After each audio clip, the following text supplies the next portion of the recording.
We here? Alright. Refresh chat.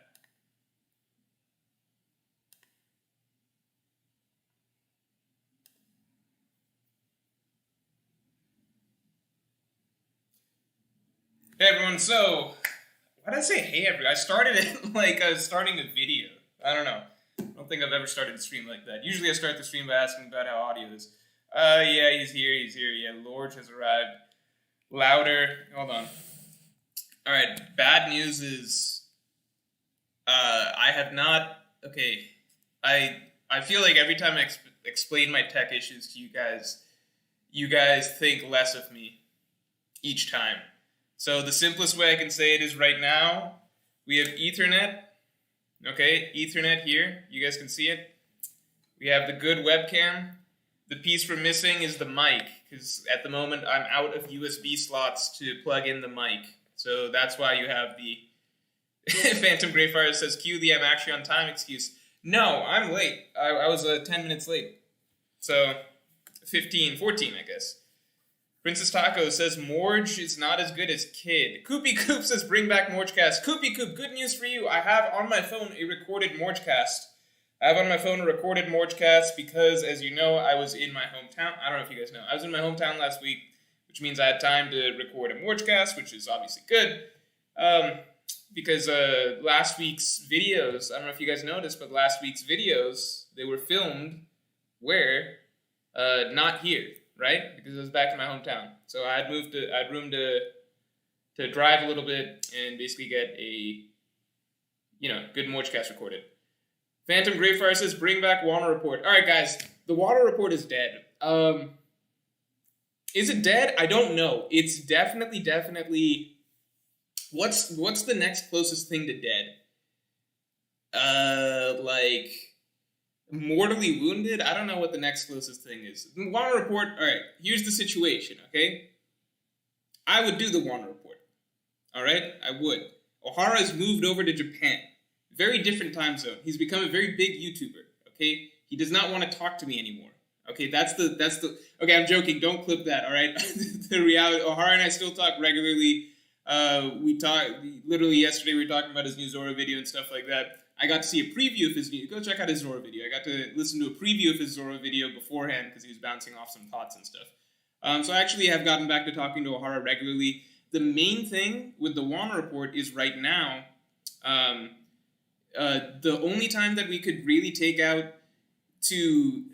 Neither of us wants to really make the weekend sacrifice, right? Because it's essentially a 12, 14-hour difference. So either one of us is doing it in the committing to doing Saturday morning Water Reports and the other person's doing Friday night, or vice versa, basically. And it's just hard to settle on a time where we're like, all right, consistently each week, we're fine taking time aside on the weekend to do this.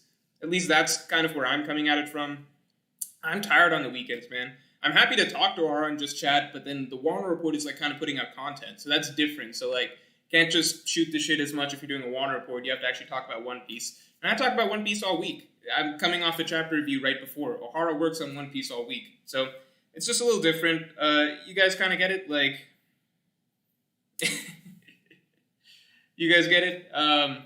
So it's just a little different. It's hard to basically take out scheduled time to do the Water Reports.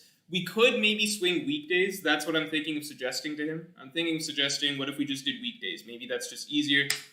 Is Fiji here? What? Why is Fiji here? I thought Fiji dropped off the face of the earth. Hey Fiji, it's good to see you. What's going on? The pirate here says, don't worry, Morge, we'll never abandon you because we're slaves, not like we have a choice. Why no report? That's a good one, Shinho. Just moved to Japan, says Joe King. Problem solved. That's I think that sounds more fun than in reality. Koopie Coop says, Morge, will I still be mod when you upload Morgecast? No! And we're all going to celebrate Koopie Coop no longer being a mod. So, watch out for that, Koopie Coop. Sean Easton says, Morge facing the reality of being an adult content creator. Oof. An adult content creator. That could be phrased in many different ways. Thomas Fry says, Morch, how much you want to bet Raizo versus Fukurokuju ends next chapter? You know, I'm surprised that Raizo versus Fukurokuju hasn't happened yet, because I won't say it's not generally a rule that Oda escalates. How does he escalate fights? So I think it varies. There's no hard and fast rule to how Oda escalates fights, because you have times like, I think going back to Alabasta, you had Zoro as the last fight before Luffy, of course. Zoro as the last fight, but then before that was Nami, right? Arlong Park, Usopp, I believe, was the last fight. So it's not like the stakes or like the level of the fight has to keep going up.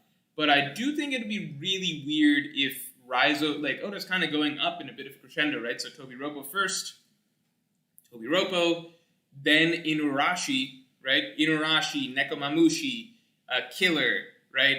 Killer versus Hawkins, so lots of big players being knocked out. So what we're kind of left with is, Kid, Zoro, Sanji, Raizo. It's not exactly what I would expect. Pirate here says, Morge, let me mod people, I have a family to feed. What does that even mean? Anime Devil Hunter said, is Kid going to beat Big Mom? I don't think so. I mean, look, the Kid Big Mom thing, here's the thing with Kid Big Mom. There's my personal bias, right? Kid Big Mom, there's my personal bias in that I really, really don't want it to happen, okay? I really, really, really don't want it to happen. That's the reality of it. I think that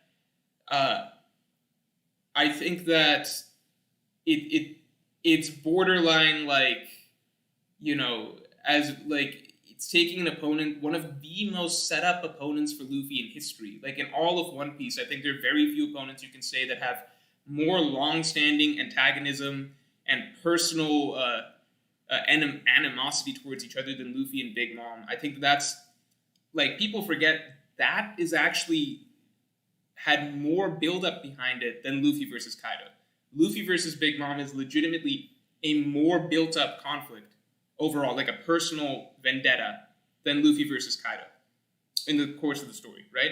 Obviously, I think that if Luffy beats both, I think Luffy beats Kaido second, because Kaido is portrayed as the bigger threat, right? It's just that Luffy and Big Mom is a little more personal, right? But that doesn't necessarily mean that Luffy has to beat, Kaido first, then Big Mom. So I do think that, in my mind, it just makes sense that Luffy defeats Big Mom, because that is how I feel the events of the story have been built up. That is what I feel that there's been basically infinitely more time put into than Kid versus Big Mom. Kid versus Big Mom essentially boils down to one chapter of Kid saying that of one chapter of Big Mom finding out that Kid destroyed one of her ships, right? That's pretty much the extent of what we know about the animosity between Kid and Big Mom. That's like the only time we've ever heard of Big Mom acknowledging Kid as like someone that she cares about or is a problem with, right? So to me, I think that I just don't think that there's a lot there between Kid versus Big Mom. It would kind of, like, to me, it's borderline like saying, why not just have Kid beat Blackbeard? Because there's that much buildup between Luffy and Big Mom. There's that much buildup between Luffy and Big Mom. It's kind of insane. So to me, it's kind of just like, well, if you just need Kid to fight some emperors, then fuck it. Why can't have Kid beat Blackbeard? Have Kid take Akainu or something like that if we don't care for what has been set up for Luffy. So I'm not going to say that I think that Kid is going to beat Big Mom or not, right? I'm just saying that I personally feel that there's more buildup by, like, orders of magnitude, many orders of magnitude for Luffy versus Big Mom. So I think I personally would not like it. I think it would be a weird, strange, forced move for Kid to beat Big Mom. Whether or not it happens is up to Oda. All right, let me see what I missed. Adrian Hakeem, thanks a lot, says, you're an Indian giver. Hashtag protect Koopie Coop. Hashtag not racist. God, dude, that is, you can't use that phrase. You can't use that phrase. No, I think we can all agree Koopie Coop does not deserve mod. he weaseled his way in by holding he held the fact that I haven't done the podcast over my head, and he took advantage of me because he knew I wouldn't upload it. Koopie Coop is playing, you guys. He's a mastermind. He's got all of us in the palm of his hands. He's like a chess master. Joshua Evans says, Bon Clay will save the Strats from the Marines as usual. I think that would be awesome. Who wants Bon Clay back in the story? I would love to see it. Oh, Silvers is here. Silvers, what's going on? Guys, big shout-outs to Silvers because Silvers bought my plush. Silvers actually bought my plush. You know how many of my YouTube content creator friends bought my plush? You ready for the big number? You want to know? 2. All right? 2. It's just Eric Torlato, and Silvers. So, I used to think I have a lot of YouTube content creator friends. In reality, I only have 2. So, there we go. And also, Silvers said that it's a higher quality plush than he expected. So, I don't know what you were expecting, but this is some durable stuff. It can take a lot. Ghassan Abunara says, if Kid can't beat Big Mom, what do you think Oda can do to give Kid his much-needed respect? Alright, here's how I see it. Wait, hold on.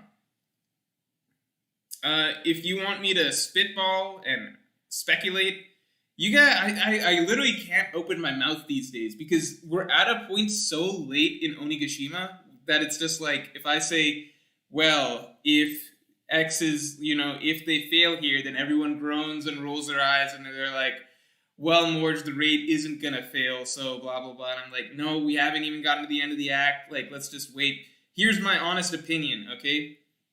If the raid fails, right, that's how I'll do it from now on, okay? We'll always do 2 paths, all right, for these type of questions.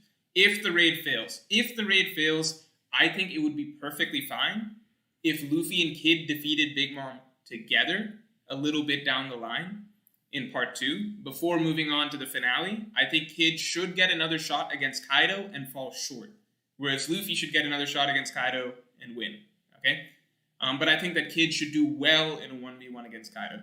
Kind of like, we've seen this before. Did you guys hear that motorcycle? It's kind of crazy.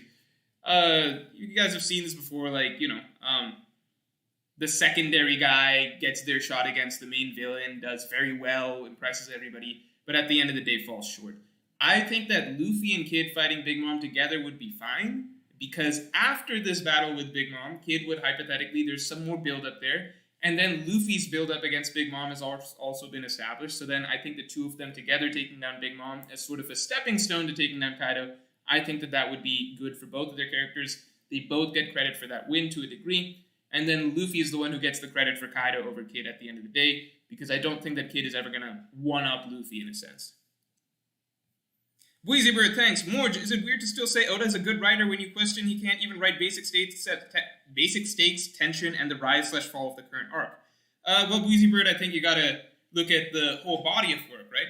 So a whole body of work, I think Oda is an amazing writer. I think that it's so tricky because I think theoretically, in my mind, depending on how many of the things are executed towards the latter half of the story, in my mind, I think there was a point earlier on, probably several years back, where I would have confidently said, I think Oda is the best long-term storyteller I've ever seen, right? So in terms of telling a long, deep, rich, layered epic, which is heavily planned out, the highs, the lows, the dramatic build-up to great story arcs, the in-betweens, the mysteries, everything coming together, the vision for how teams stack on top of one another over time, etc.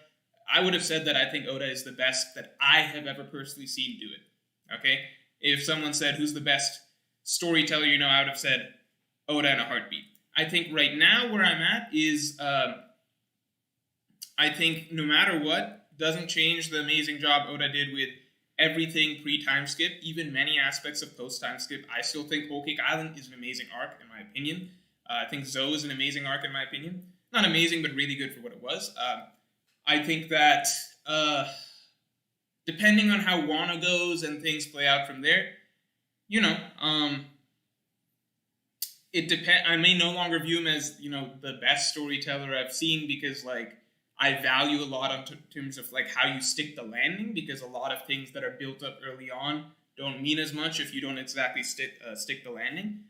I still think Oda's, an amazing writer, because even if I don't think that even if I think the Wano arc is missing certain elements, you know why I think it's missing certain elements, or what I'm holding it up against? I'm holding it up against Oda's own work, So I'm looking at like an Enies Lobby and Alabasta and Arlong Park, even to a degree Dressrosa, or even just last arc of Whole Cake Island, right? I'm holding Wano up to Oda's own levels and his own standards. So just because I say I think Wano is missing XYZ, that doesn't suddenly mean I'm saying that like Oda is trash or something like that, because the standard I'm holding Oda up to is Oda. So I hope that makes sense.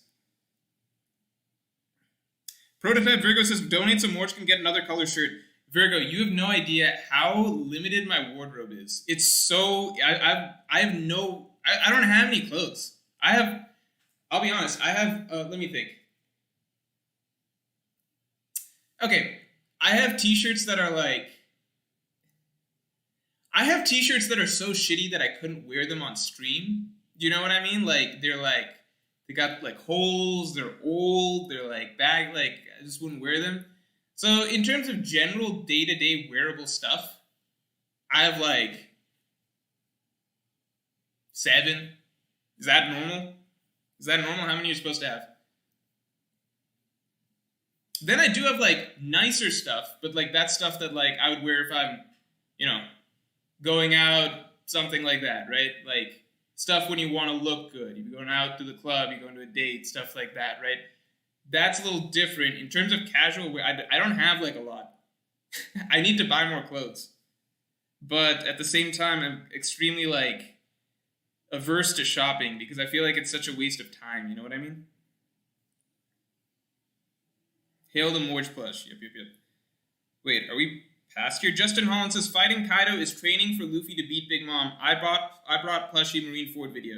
Justin Holland, that's 3 questions. I'll answer all of them. No, you just said I brought plushie. That's not it's not a question. I hope you have it next to you. Fighting Kaido is training for Luffy to beat Big Mom. I've always viewed it as Luffy would defeat Kaido after Big Mom, just because Kaido has a greater presence in the story overall. It's just more dramatic for Luffy to defeat Kaido after Big Mom, so I view it as first Big Mom, then Kaido. Marineford video, here's where it's at. It's basically at, let's see, I think it'll, oh man, so I'm at the stage right now, again, where I have to go through and basically the draft is done.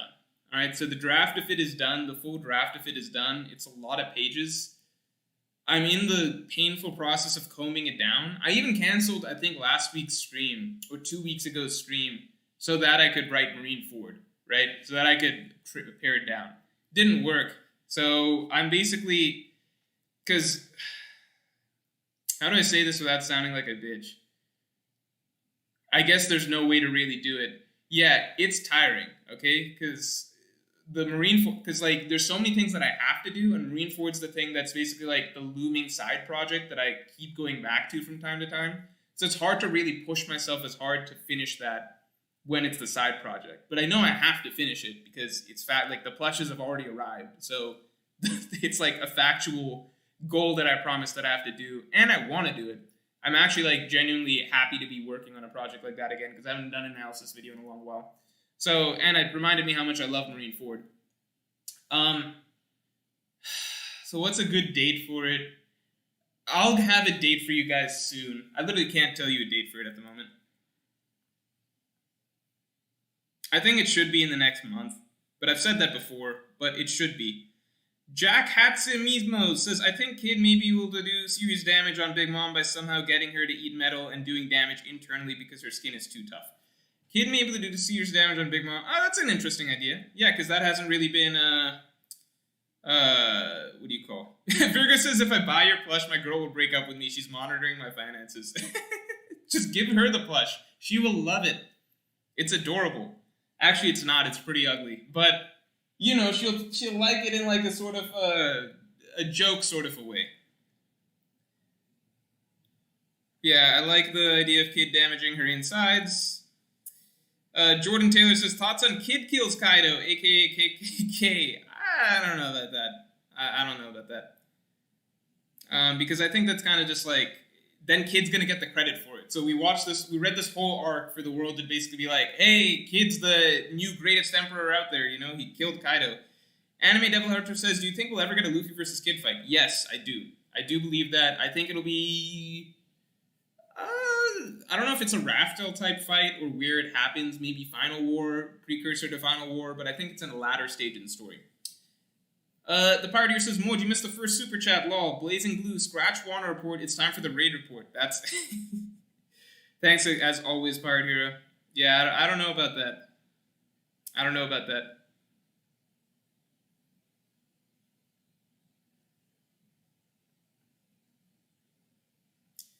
B-Rabbit says, Morge, have you watched Grits about One Piece's downfall? No, I was actually going to do a video reaction to that, but then there's like, I don't know if that, because I have not seen it. I was going to video react to it. I was asking Grits, hey, your video is really long. What segment of it can I react to? Just was like, well, you should watch a good portion of it and then kind of pick where to react to from there so you have the context. I understand that. So my worry was basically, okay, if I do the video, then, you know, either I agree with lots of it, but then you guys, I'm only reacting to a section, so maybe it's missing a lot of context for you guys, which wouldn't portray Dritz's stuff in a fair light. Or I disagree with a lot of it, and on top of that, you guys don't have the context, so you're going to be watching me disagree with a lot of it, and also being like, hey, Dritz's video is just bad, and that probably sends more hate towards Dritz, which he really doesn't need, because he gets enough of that as it is, so... At the end of the day, I just scrapped the idea to do a reaction and wrote a different video for next week instead. I will watch the video at some point. It's just a long video, you know? So I kind of got to take a bit of time to at least watch it in chunks. Jay Fogel says, love you, Moj. Thank you, man. Watched you for years and I'm not broke anymore, so I wanted to share a little love. Thanks, Jay Fogel. I actually really, really appreciate that. But the raid isn't failing, bro. You have to accept this. Jay Fogel, what the fuck? That's... Chino Wong says, Mort, you weren't invited to Sanji Summit. Is that what they're calling it? No, I was not invited to Sanji Summit. That's... Oh, man. If it had a cool name like Sanji Summit... I didn't know it was called Sanji Summit. Now I'm really sad I wasn't invited. First I was just like, oh, I'm talking about Sanji.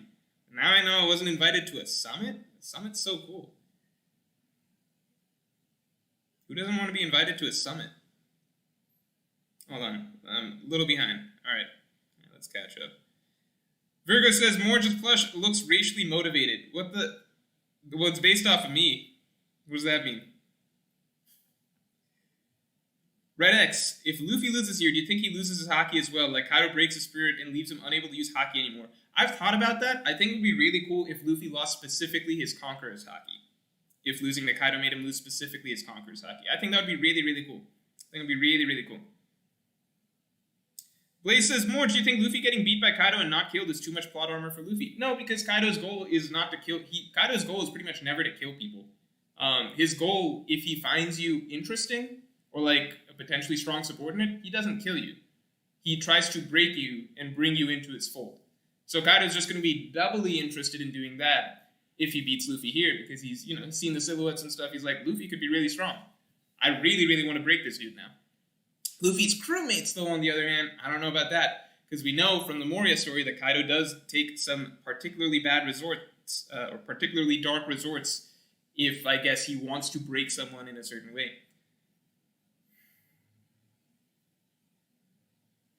Phantom Greyfire says, Sanji Summit was cool, but Mord needs to finish Marineford first. Yeah, let's think about it like that. Sophia V says, most people probably binge the manga all at once, and now they're up to date. They become reactionary and hypercritical of the story. Yeah, no, okay, it's... I think you could say that to... There's elements of truth to that, and then, you know, some of it's just not the case, because, like, you can find points in the story, like, for example, I think if you go back to Zoe, people in the midst... Actually, that's, yeah, no, like, if you go back, because I've been a reader for a long while, so I was a weekly reader in Marineford. I wasn't that in tune with the community, so, because I was very young at the time. I was in high school, early high school. So I didn't keep as much, like, I just go read Marineford. I think I would read Marineford in YouTube videos, because that's how people used to do it back then. They would upload chapters on YouTube, like a camera, like they would be panning across the pages basically, and you'd read it like that. I'm pretty sure that was how I was reading at the time. There's also Manga Stream, which there's been some stuff. I forget what exactly the method. That's not important. Okay, I wasn't super duper paying attention to other people's opinions at the time. I just liked One Piece and was reading it. But I mean, I remember people really like the hype moments of Marineford. They were really hype week to week. I think there was probably some sections where maybe people felt like it was dragging or something like that, week to week. But like the hype moments of Marineford, those actually that's when One Piece really blew up in popularity, when Marineford was coming out weekly. So I don't think it's a case where you only like what you got to binge and then you dislike everything else, because Marineford is like that. Then also Zoe. I remember Zoe, really, people loved Zoe when it was coming out. And even the Reverie chapters, people loved when they were coming out. I think Whole Cake Island, okay, Dressrosa is the biggest example, I think, of people's opinions changing when they got to binge it, because Dressrosa really, really, really, really fucking dragged reading it week to week. But I also like Dressrosa better when binging it. So I think that there's some truth to it, and then some not so much. It kind of just, it depends. I think some storylines are definitely a lot better binged, but then a lot of storylines, I think the truly great storylines are good regardless. Morning Morality says, if the raid fails, how will everyone survive and escape Kaido? What does Kaido do when he wins, and what about CP0? I mean, I've discussed this. I believe that the Marines provide a necessary diversion. I do think that there can easily be a trigger to make the Marines act, even if Kaido isn't defeated here. So I think that the idea of how everyone survives, I think that there just needs to be outside factors that complicate things.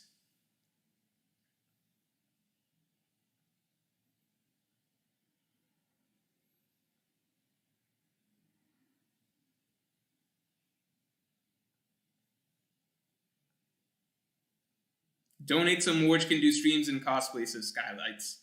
I don't know about that.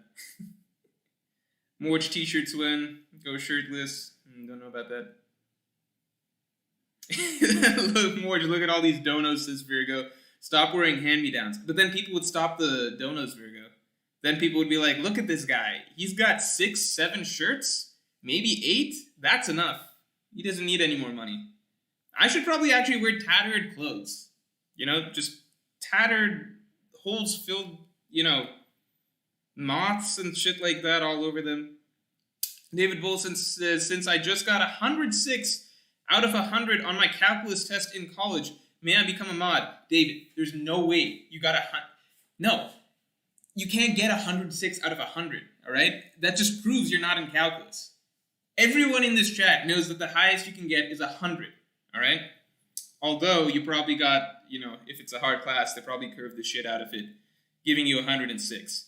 You know what? That doesn't make you smart, though. That just means that there were a lot of dumb kids in your class that fucked it up so bad that the curve made you get a fucking 106 out of 100, which is an impossible score to get. Also, do you think some of the crew could get new epithets after Wano, says David Bull? Yeah, I would love it. I think that would be really, really good. Because some are so fucking outdated. Zoro the Pirate Hunter? They still call him the Pirate Hunter. What? He's not a pirate hunter. He's been a pirate for years. They're like, he's the Pirate Hunter.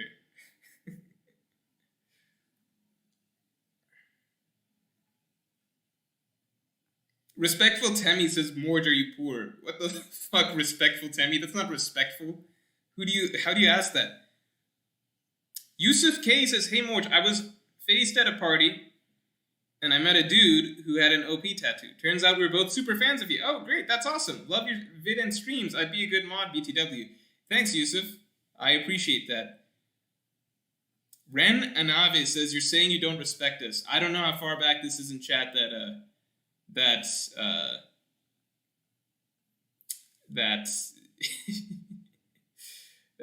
don't even know what you're talking about at this point. Red X says, guys, of course, Wano is missing stakes. The raid hasn't failed yet. Yep, agree.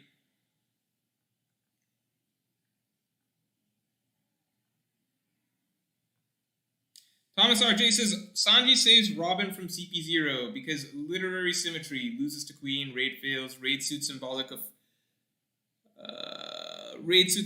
role and crew as hero, will wear to beat CP0. I kind of follow you. Can we get an F for Blazing Blue? I answered Blazing Blue's question. I answered it.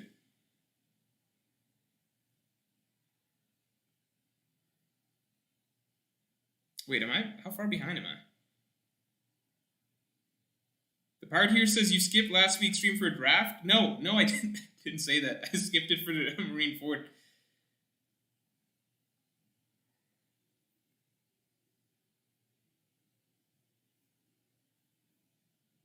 AJK says the fame changed you more. I'm not famous, so I don't know what could have changed me. The part here says we need to like form. I already read this. Blazing Blue says my first super chat ended in failure. Please read it more. Blazing Blue, I fucking read it. Alright. Let me catch up.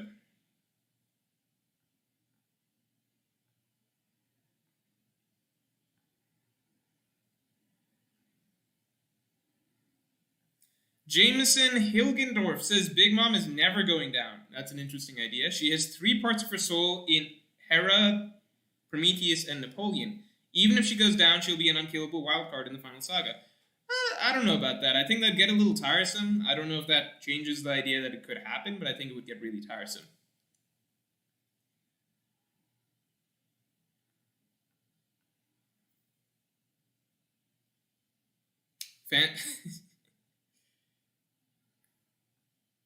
The scar is on the wrong side. What does that mean? Shinho Wong says, Morge, I rewatch all your analysis videos just buying time for your Marineford video, lol. Yeah, I'm sorry, guys. I'll do it. I swear. It's just gonna take a bit. Blazing Blue says it only took 20 minutes. Hey, but it was a good answer, wasn't it? Prototype Virgo says, if you watch that video, you're a bigot. Alright. Noted. The partier says, Morge, I was lying before. I don't have a family to feed. Oh man, F's in the chat for Pirate Hero. Doesn't have a family. Born an orphan. Nothing wrong with being born an orphan, I guess, except that you don't have parents. That's pretty sad. Wheezy Bird says, stream his video during a break week. Yeah, maybe that's an that's like, no, because I don't know if there's any way to like, no, because then I have to watch for 6 hours. I don't want to do that. Also, you guys don't know, the way I watch videos, unless it's entertainment, like, by entertainment I mean like fiction, right? So unless I'm watching a TV show, or like a comedy sketch or something, I watch everything on 2 times speed. Everything on 2 times speed. So by that I mean literally everything. So not just YouTube videos. I have an extension that makes it so that any video on any site you can watch on basically 2 times speed. It just makes things way. You get your information way faster. So I'd be watching on 2 times speed, and you guys would all be complaining like, Morge, slow it down. Why are you?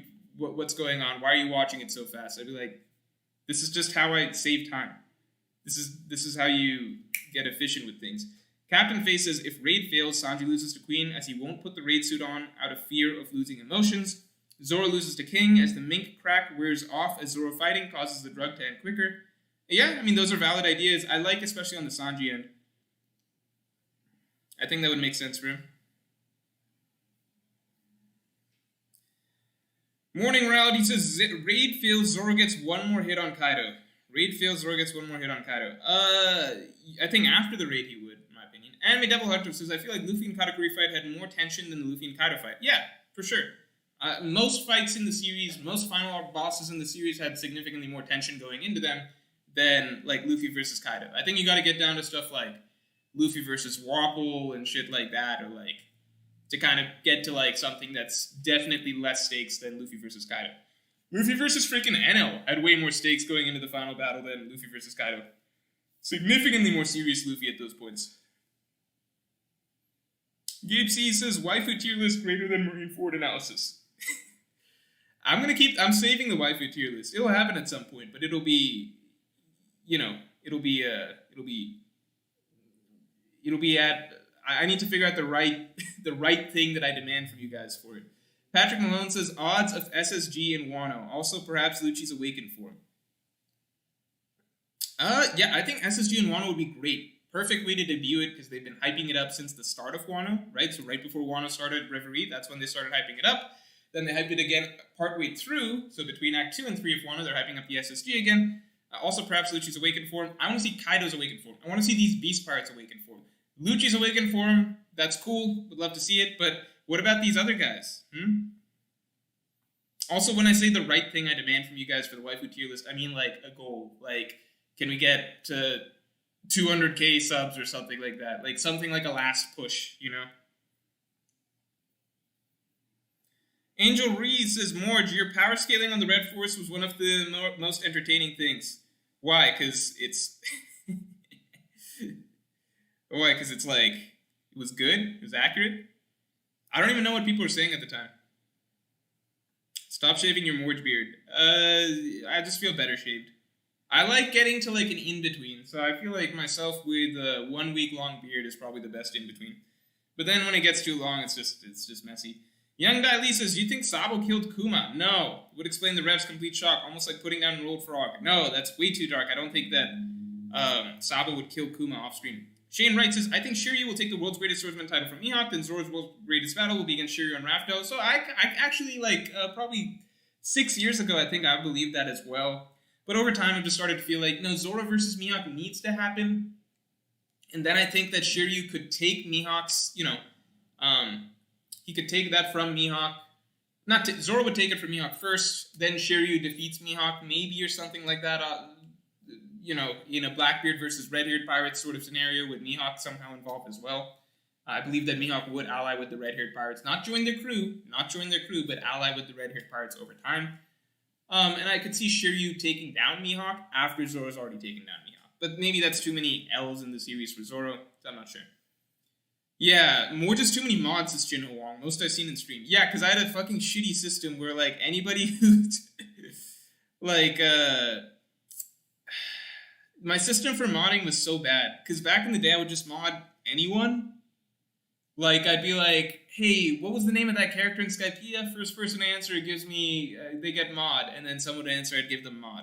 And then eventually I was like, okay, I got too many mods. All right, it's got to be a donation-based system. So... I'll only mod someone once they're consistently in streams and have paid tribute many times. That sounded really bad. What's a better way to say it? Have paid tribute many times. Have donated or gifted many times, right? And that was the new system. And then eventually that system became bad because then I got too many mods because it's just the way it is. So now... I don't know what it takes to become a mod. Probably something pretty crazy. Flameringer says, Nami is never burgled, Robin is not a child, etc. Robin is not a child. That's actually so true. She's called Demon Child or Devil's Child, Nico Robin. She's a fucking 30-year-old woman.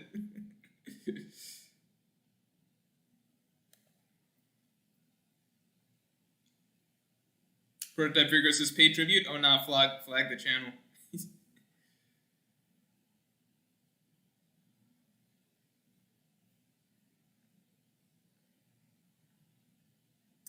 Jasser says, yo, made it to the stream. Keep it up. Also, I will die on that Twitter hill. Jasser, I didn't want to get into it with you on Twitter. I didn't want to. I thought about messaging you afterwards, being like, hey, we're cool, right? But, like, because you didn't respond. I thought that we were going to have a back and forth, but you didn't respond. Unless you did on Twitter while I was streaming and I didn't know about it. But you didn't respond, so I was like, oh, wait, was I mean? I don't know if I was mean. I was just saying what I thought. So I thought about messaging you afterwards, but I was like, Jasser will be fine. So I hope that didn't come across the wrong way. I just disagree with you. Lucas Garcia says, more, do you think Green Bull is coming to Wano with the marine ships connecting... Do you think Green Bull is coming to Wano with the marine ships connecting to your theory that he is Zoro's dad? I think there's a high possibility that either Fujitora or Ryukogi will be on one of those. Because, again, I've been talking about, I feel like either of those characters feel like they're set up to be, what do you call? Yeah, Wano, people of Wano. Koopie Coop says, Morge, if I promise to be really good... Koopie Coop says, Morge, if I promise to be a really good person and not complain about Morgecast, can I stay as a mod? This is... Alright, everyone listen. This is the story of Koopie Coop, so you guys understand where he's coming from. Okay? Because the story of Koopie Coop is actually a really valuable insight into human nature and kind of how, like, power corrupts. Okay? Because there's a thing that I do for patrons, that I'm supposed to do for patrons, which is the Morgecast, okay? It's a podcast that I do exclusively for patrons. I haven't put it out in a while because things getting in the way, all right? So Koopie Coop comes into chat and basically is calling me out, saying, Morge, you haven't been putting up the podcast. You have not been putting up the podcast, right? Okay? And so I make a deal with him, which is like, so Koopie Coop basically taking it upon himself to speak for all of the patrons and come into this chat and be like, look, guys, Morge is not uploading this podcast. My voice needs to be heard. Morge needs to start putting up this podcast. Understood. I do a deal with Koopie Coop, okay? Because I forget a couple times, and Koopie Coop keeps coming back. He keeps coming back, and it's like, Morge, you gotta upload this podcast. So I do this deal. I'm like, Koopie Coop, I will give you mod status. And until I upload this Morgecast, until I go back to uploading the podcast, all right, you get to keep your mod status, all right? That's the deal. It's essentially a bargain, right? So Koopie Coop gets the mod status, and he gets to undeservedly keep this mod status. Other people have to fight tooth and nail to get mod status over time, as we talked about, many tributes. Koopie Coop just gets it, and he gets to parade around chat being a mod, banning people left and right, I'm sure, while I have to put up the podcast. All right? So now I'm telling Koopie Coop, hey, I've got this podcast recorded, finally, so I can upload it, and then you won't be a mod anymore. Koopie Coop's coming in and saying, Morge, if I don't complain about the Morgecast, can I stay as a mod? Basically abandoning all of his patrons. He's saying, forget the Morgecast, I just want to stay a mod. So all along, you know, he was once given this position of power to basically keep me in check.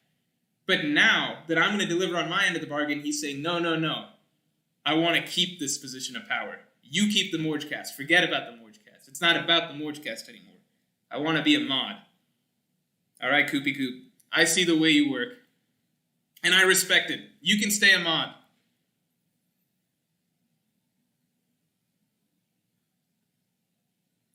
People are talking about the 2x speed. Benjamin Robb says 0.5 speed gang. No, the 2 times speed thing, it's actually not like it's not like it's not that it sounds weird at first, but it's not that hard. You get used to it really fast. You just have to do it incrementally. So it started when I first tried to watch things in 1.25 speed. So then you would do that for a bit, you get used to it really fast, then you start watching in 1.5 speed, then two times speed, right? You just have to do it incrementally. I think it's hard to jump from 1 to 2, but if you just get used to it a little bit, it's just like listening to someone talk fast. That's it.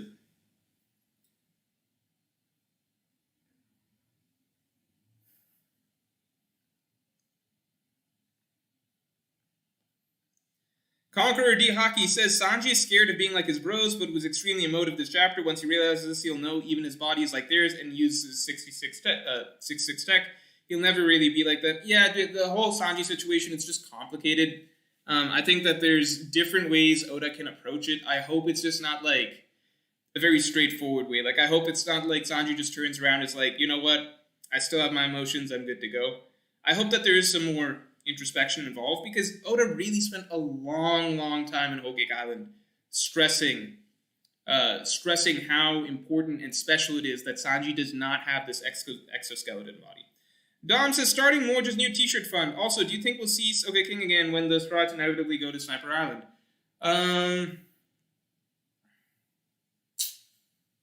No. I don't know if they're ever going to Sniper Island, man.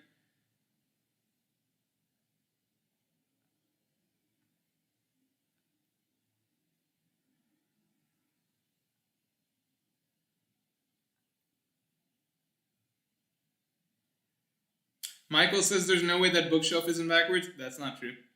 We should play mod Squid Game. That's a good idea. Narrow it down. I mean, like, at this point, fucking Scoopy... I said Scoopy Scoop. Koopie Coop is a mod, permanently. And he tricked his way into it. Koopie Coop says, yeah, I'm still top level on his Patreon. I give him a bunch of money. I deserve it.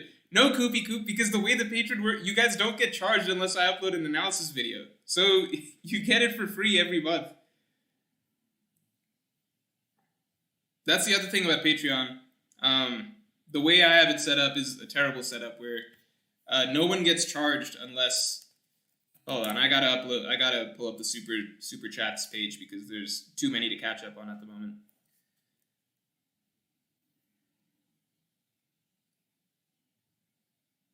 It's gonna take me a second. Yeah, no, so at least you guys don't think I'm that terrible of a person. The Patreon system is, you know, whatever you pledge to donate or however. For my system, because you can do a monthly system or a per project system. For me, it's just for analysis videos. So if I don't upload an analysis video, for example, I've not uploaded an analysis video in like 4 months. So you get all the patron benefits without, you know, being charged anything, essentially. So it's actually a great system if you're a patron. If you're a patron of me, like, this is the reality. If you're a patron of me, you get plenty of content without having to pay almost anything because I never upload analysis videos. So most months it's just free. Imagine like a free subscription to something, a free subscription to a podcast. I mean, and then maybe you don't think the podcast is that good, but like, you know, it's better than nothing. I think the podcast is pretty good.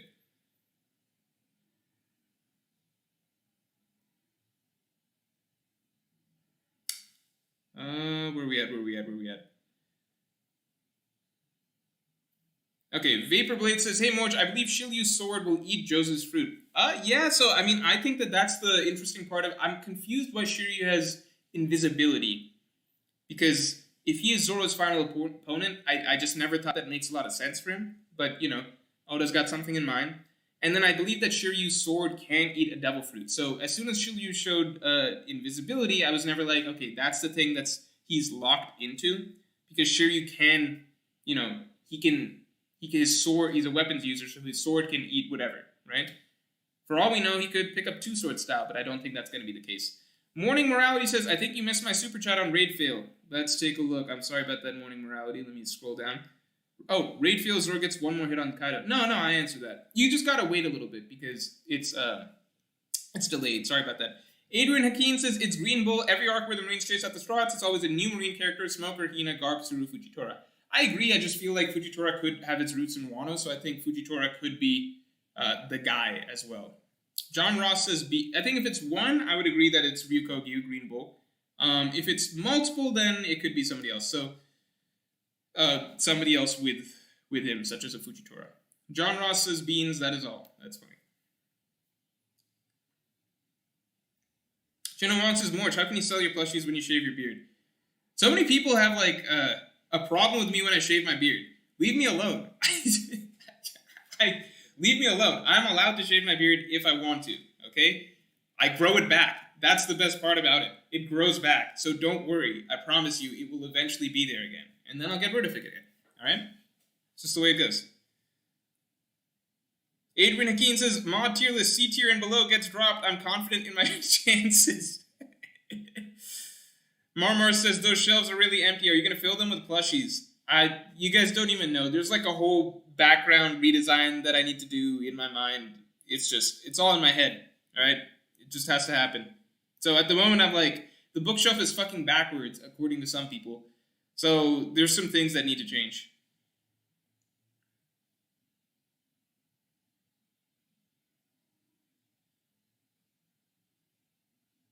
Wait, what did the pirate hero say? What did the pirate hero do?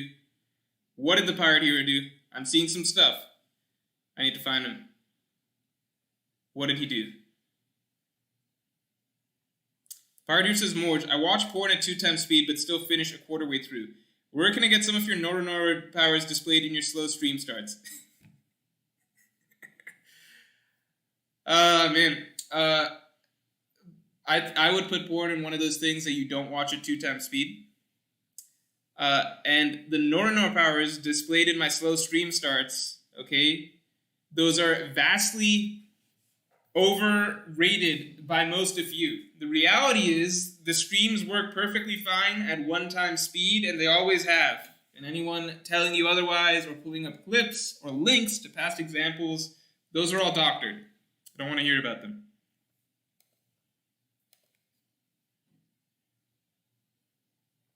You guys want to know what's fucked up? I sat down here with this. All right? You know what this is? This is my dinner, hypothetically. All right? And I'm very hungry right now. But at the same time, I feel like it's going to be too hard to, because there's quite a lot of people here at the moment. So I feel like it's going to be too hard to, I don't know, there doesn't feel like there's a good gap to eat and also answer stuff. Trevor Roberts says, think the Straw Hats will head to Full-a-Lead, Pirate Island, in control of Blackbeard and previously by Rocks. They have some interesting history/lore. Think the Straw Hats will head to Full-a-Lead. I don't know. I actually, Trevor Roberts, I had never thought about that. I'd never thought about that possibility of the Straw Hats going to Full-a-Lead Island. I just didn't have it in my head as like an option for them to really go to. But you know, that would be interesting. I do agree that the lore there could be really interesting, but maybe that could be explored through the Blackbeard parts themselves. Jasser says, no, it wasn't mean. I was baiting you on purpose. What the fuck? God damn it, dude. Don't bait me on purpose. Because, like,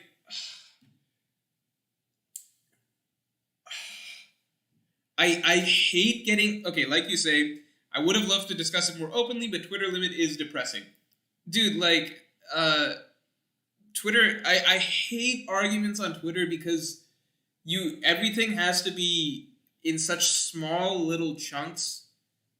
Just such small, you literally can't make a full point. 280 characters is too little to make a full point. And then if you do that thing where it's like, I'm going to make a thread, right? Here's my opinions, a thread. And then it's like 8 tweets long for you to get your points across. Then it's just like you're putting in too much time and because you're still trying to make the tweet short to get your... I hate Twitter arguments so much. But at the same time, like sometimes like... So usually if most people message like at me with something like intended to basically force me to debate or argue, usually I just ignore. 95% of the time I just ignore because it's just like, it's not worth it. Because, like, in your mind, it's like,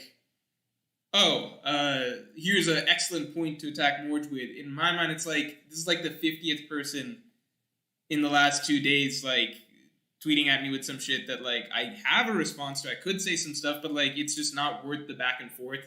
And the way you have to argue in Twitter is so annoying. Because you can never get your points fully across, right? It has to be short, really abbreviated, like, try and use as many little acronyms as possible. And then, so it annoys me more when, like, people that are big come at me. Because if you're, like Jess, you got a pretty big Twitter following, right?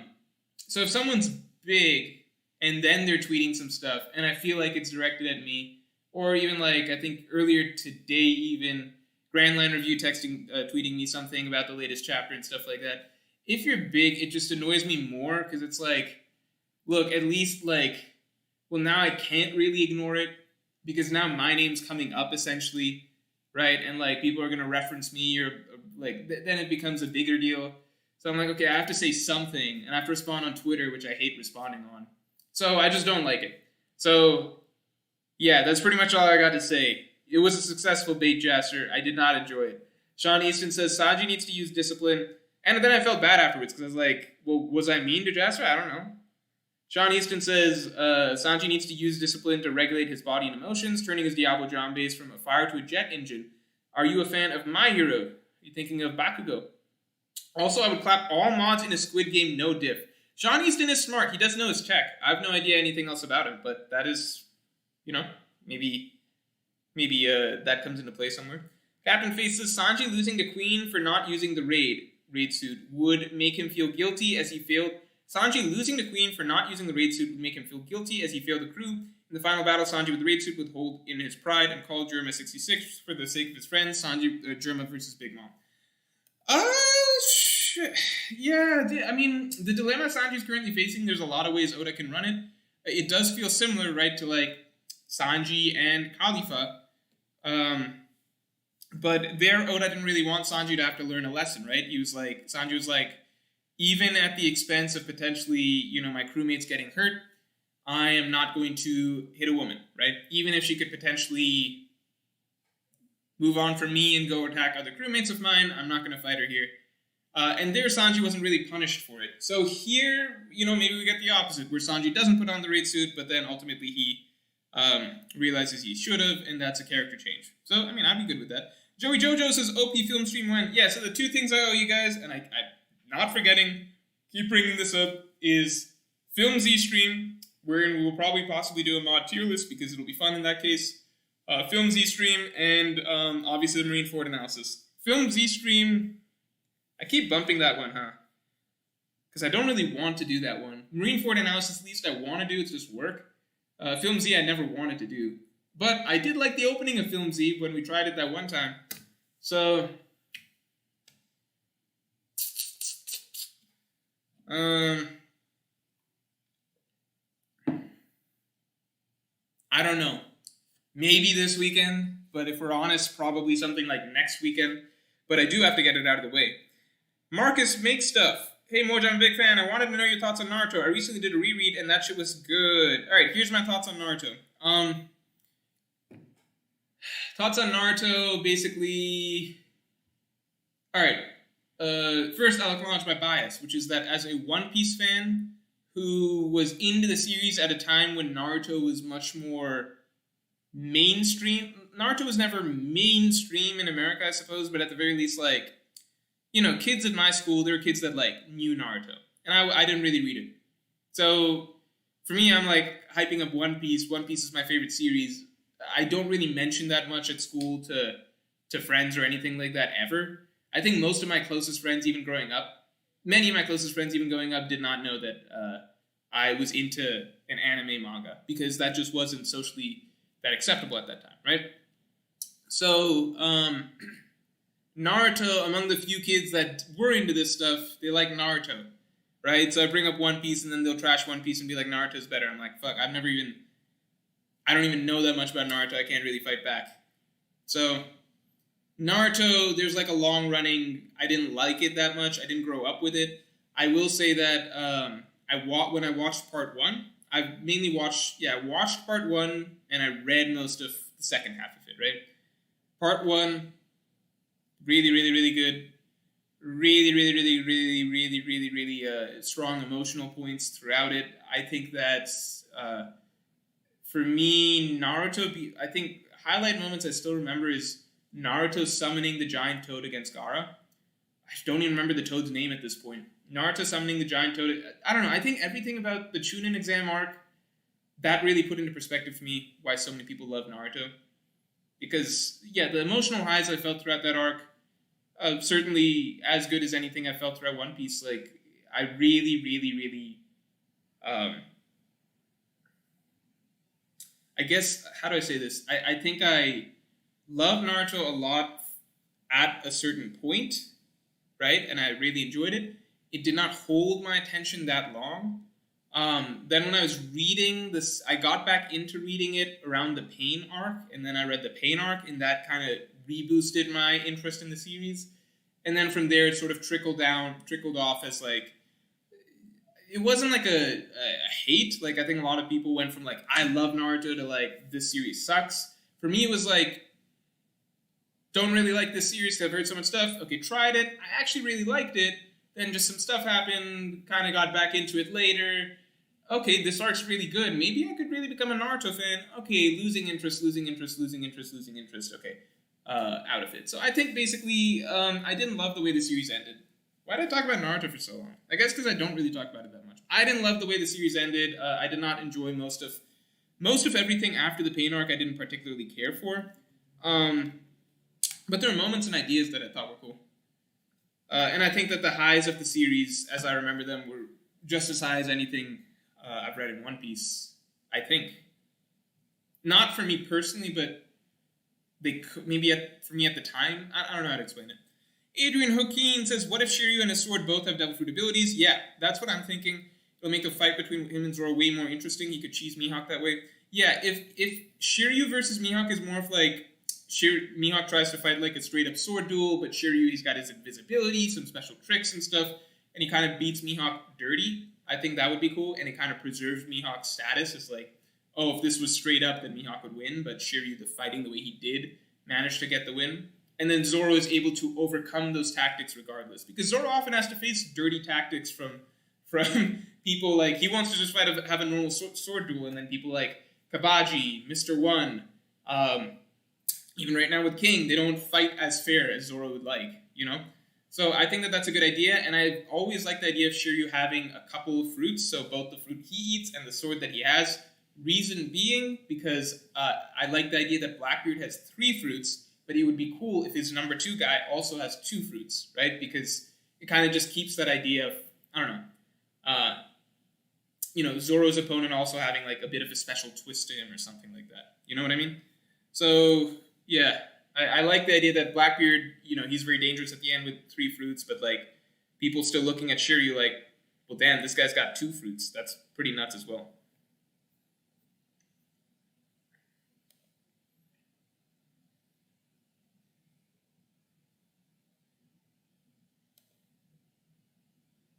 God damn it, chat's not loading. Oh man, if the raid ever fails, I'll be upset. I said the raid ever fails. The stream ever fails, I'll be upset. It's so deeply ingrained in my brain.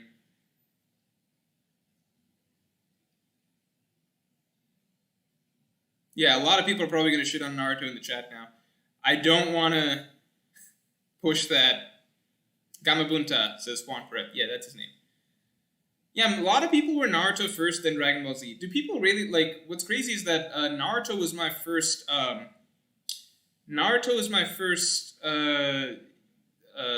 do you call? What was it? No, my bad. One Piece was my first anime. So I didn't even watch Dragon Ball that much when I was a kid. I watched it, kinda, but not, like, regularly. Like, I knew kids that were obsessed with Dragon Ball. I knew the characters, and I was, like, kind of into it, but I just never... It's hard to explain. I think I would always miss when the episodes were on or whatever. I just hit One Piece at the right time, and it was 4 kids dub. It was 4 kids, and I still liked it. I liked it a lot. Halil says, why do you think Oda spent so long getting Jinbe to join the crew? I doubt it was for power scaling purposes, and there wasn't much of a payoff for it.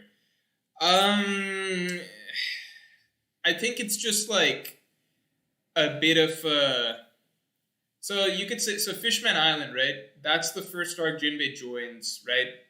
But at the same time, let's say Jinbe, so how do I say this? I guess space.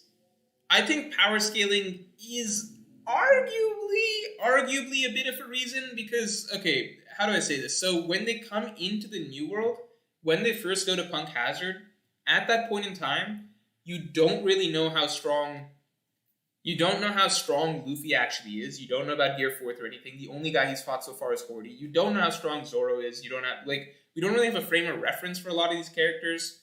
Smoker shows up, Law is there. We don't have a frame of reference. Throughout most of Punk Hazard, Virgo is the looming threat. Not you, Virgo, in chat. Virgo, the character, right? Most of Punk Hazard, Virgo is the looming threat. And I think most readers at the point are like, Luffy could take Virgo. Even Zoro could take Virgo. But you have to remember, Virgo at the time was like, we really didn't know. Like, we were used to certain things at this point. People weren't sure, like, oh, I wonder how Luffy versus Smoker would go at this point in time, okay? People didn't know, all right? Like, people kind of assumed Luffy was probably stronger than Law because they were like, okay, Oda's probably, Luffy trained for 2 years. He's probably stronger than Law, but Law was showing way more during Punk Hazard. Law seemed more impressive. So most of us kind of just knew that Luffy could do more, but we couldn't really tell. So there was just a sort of haziness in terms of, like, how strong are all of these characters? That's actually even a question that, like, Monet posed, or, like, Monet and Tashigi pose. I think Tashigi poses after Zoro beats Monet. We're kind of just getting glimpses, but we don't have a clear idea. Most people don't know, but at that point in time, absolute consensus was that Luffy is probably way lower than Doflamingo. Because we hadn't gotten to Doflamingo yet. And Doflamingo had a lot of build-up in the story, And Luffy hadn't done that much yet. We knew he could one-shot pacifistas. We knew he could beat up a random guy like Horty, but we had no context, right? And Oda as usual was framing Luffy as the underdog, so stuff like, he loses to Caesar a couple times through bullshit, but like he's not really letting Luffy let loose. So overall point being, Punk Hazard for that arc to have stakes in general, the only real threat that we felt was on the island was Virgo, and that's because we didn't truly know how Virgo stacked up against these other guys. We just know that Virgo's got this ominous presence, a very ominous presence, like Zoro and Sanji sense it. They're like, who is this guy? Sanji goes, and Sanji actually has significant trouble, at least at that time, against Virgo, cracking his leg. Virgo had been bullying Law earlier and stuff like that. We knew Virgo outranked Smoker. So Virgo felt like this threat that we didn't really have, like, we didn't really know how he stacked up. We were like, okay, maybe Virgo's the strongest guy on this island. Or maybe like four of these, maybe like Luffy, Zoro, and like Law could all beat Virgo. We don't know. I think throwing in Jinbe onto the crew that early, it's just like Jinbe's got too much behind. Like, I think it would take away from the stakes just a little bit too much if they've got Jinbe walking around at that point. Because I think most people would be like, yeah, Jinbe would probably fuck up Virgo, right? Jinbe's gonna fuck up Virgo if it comes down to it. Like, I just think at that point you got too many characters running around the island that could, like, you would probably be like, yeah, this guy could, maybe Zoro could fuck up Virgo, maybe I bet Luffy could fuck up Virgo. Oh, look, Law was having trouble earlier, but now when he went all out, he fucked up Virgo. Jinbe's hanging around. It kind of lowers the stakes. So that's one reason. If you don't like that reason, here's a better narrative reason, I think. I think that Punk Hazard and Dressrosa are very clogged arcs with lots of characters, right? With a character like Jinbe, Fishman Island was not even that Jinbe-centric, okay? So I think Oda wanted to take a little more time to have some of the Straw Hats get more personal interactions with Jinbe and just get more focus on Jinbe in general. So rather than force him into Punk Hazard and Dressrosa, just save Jinbe for Whole Cake Island, which is a very, I would say Whole Cake Island is a very clean arc in terms of the number of characters. So Whole Cake Island never felt like it had too much going on, in my opinion. I felt like you had a lot of time for, just the Straw Hats, because it's a small group at that point, for the Straw Hats to, like, have real moments with each other and have little storylines play out with each other. And I think Whole Cake Island was the best, because in Punk Hazard, it's just too much. There's a lot of running around, a lot of variable, a lot of, like, Smoker's here, Law's here, there's a giant gas cloud, there's Caesar coming, the island's going to blow up, there's, like, a million things going on. Doflamingo, Monet, I don't know. I think Whole Cake Island, Oda was able to find the space, especially during the whole Mirror World section, to have Jinbe kind of, like, bond with each of the Straw Hats one at a time a little bit more, like Jinbe and Nami,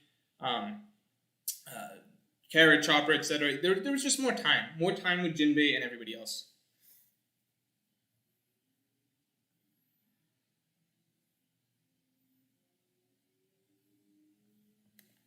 Hold on, let me refresh. I don't know how far off I am now. I'm so hungry. I want to eat this. I'm talking about this.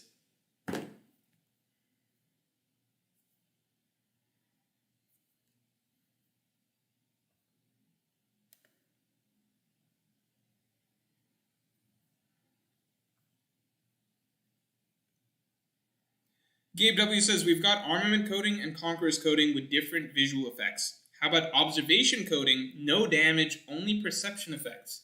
I have no idea what that would mean. But I do like the idea of only perception effects. Yeah, I like the idea of different branches of observation Haki. So I've always said I would like Sanji to improve his observation because that's his specialty, quote unquote. But I think that it would be cool if it's a different branch or different avenue than the way Luffy improved his observation Haki. So not necessarily just Future Sight again, maybe something a little different. Gunther says, hey Morge, love the content. I don't think it makes sense for Momo to leave Wano to have adventures with the Straw Hats. If he needs to learn how to be a shogun, he should stay in the country to prepare for it. I think that's a valid argument. A lot of it depends on if Momo gets de-aged or not.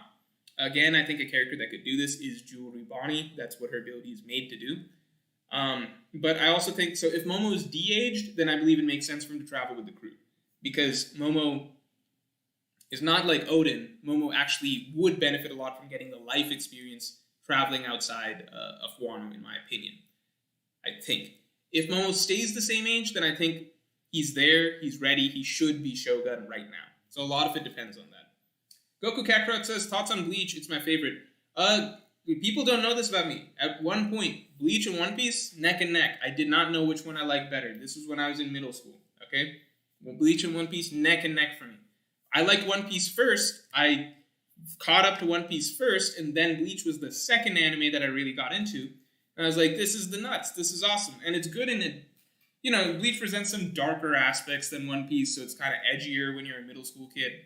You know, it's like, oh my god, he's a soul reaper. He kills these souls and shit, and there's these hollows and stuff like that. So, Bleach, Soul Society arc in Bleach, one of the best shonen arcs ever. I'd put it up there against near any shonen arc ever. I think it was, like, Ichigo showing up, spoilers on Bleach, I don't really care though. Ichigo showing up at the execution of Rukia, everything about that scene, stopping the execution sword, if I remember that's what he did. He said stopping that, so it's literally physically stopping that. Then just like taking out 3 lieutenants right away, and then taking on Byakuya. Like I think everything, and then the Bankai. I think everything about that was like just so good. And you want to know why? Because Ichigo failed partway through the arc. By the way, all right. Guys, take back to literally any story you like, any moment where you're like, man, that was really, really cool. That felt really, really good seeing the character come back like that, okay? It's because there's a low point partway through where the characters don't succeed. That's universally true, all right? A story where the characters just keep rolling from start to finish isn't a fucking story. That's all I'll say. Anyway, but Soul Society arc, amazing. Everything after that, and then I think the last arc, dude, I mean, maybe I gotta reread the last. I know it's getting animated. Maybe I gotta reread it to do it, to like give a fair assessment. But like the last arc, it was kind of like reading it was like, is this a fucking joke? Like, are you kidding? Like, here's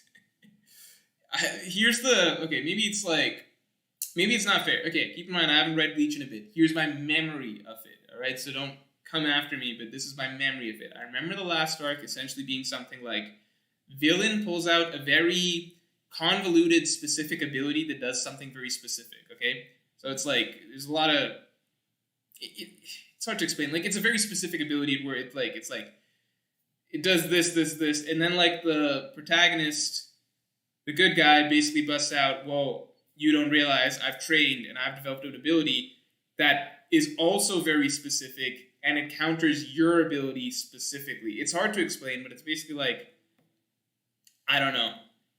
Like, my ability only has this one weakness. It's like, well, I've trained this ability that happens to have the answer to that one weakness, and it does the one thing that destroys your ability. A lot of it was really, really like that. Mysterious Anon, thanks a lot. Mr. Armageddon says, is there any known theories that the Red Line is actually made up from pieces of a former moon? Possibly one that the Lunarians may have lived on, hence why the Lunarians are said to live on the Red Line? What? Mr. Armageddon, that's such a fucking good theory. I've never believed in the One Piece multiple moons theory. By the way, here's why. Because everyone points to that thing that was in Clover's, Clover's planetarium thing. His map of the universe, right? And it's like, look, Earth has so many moons.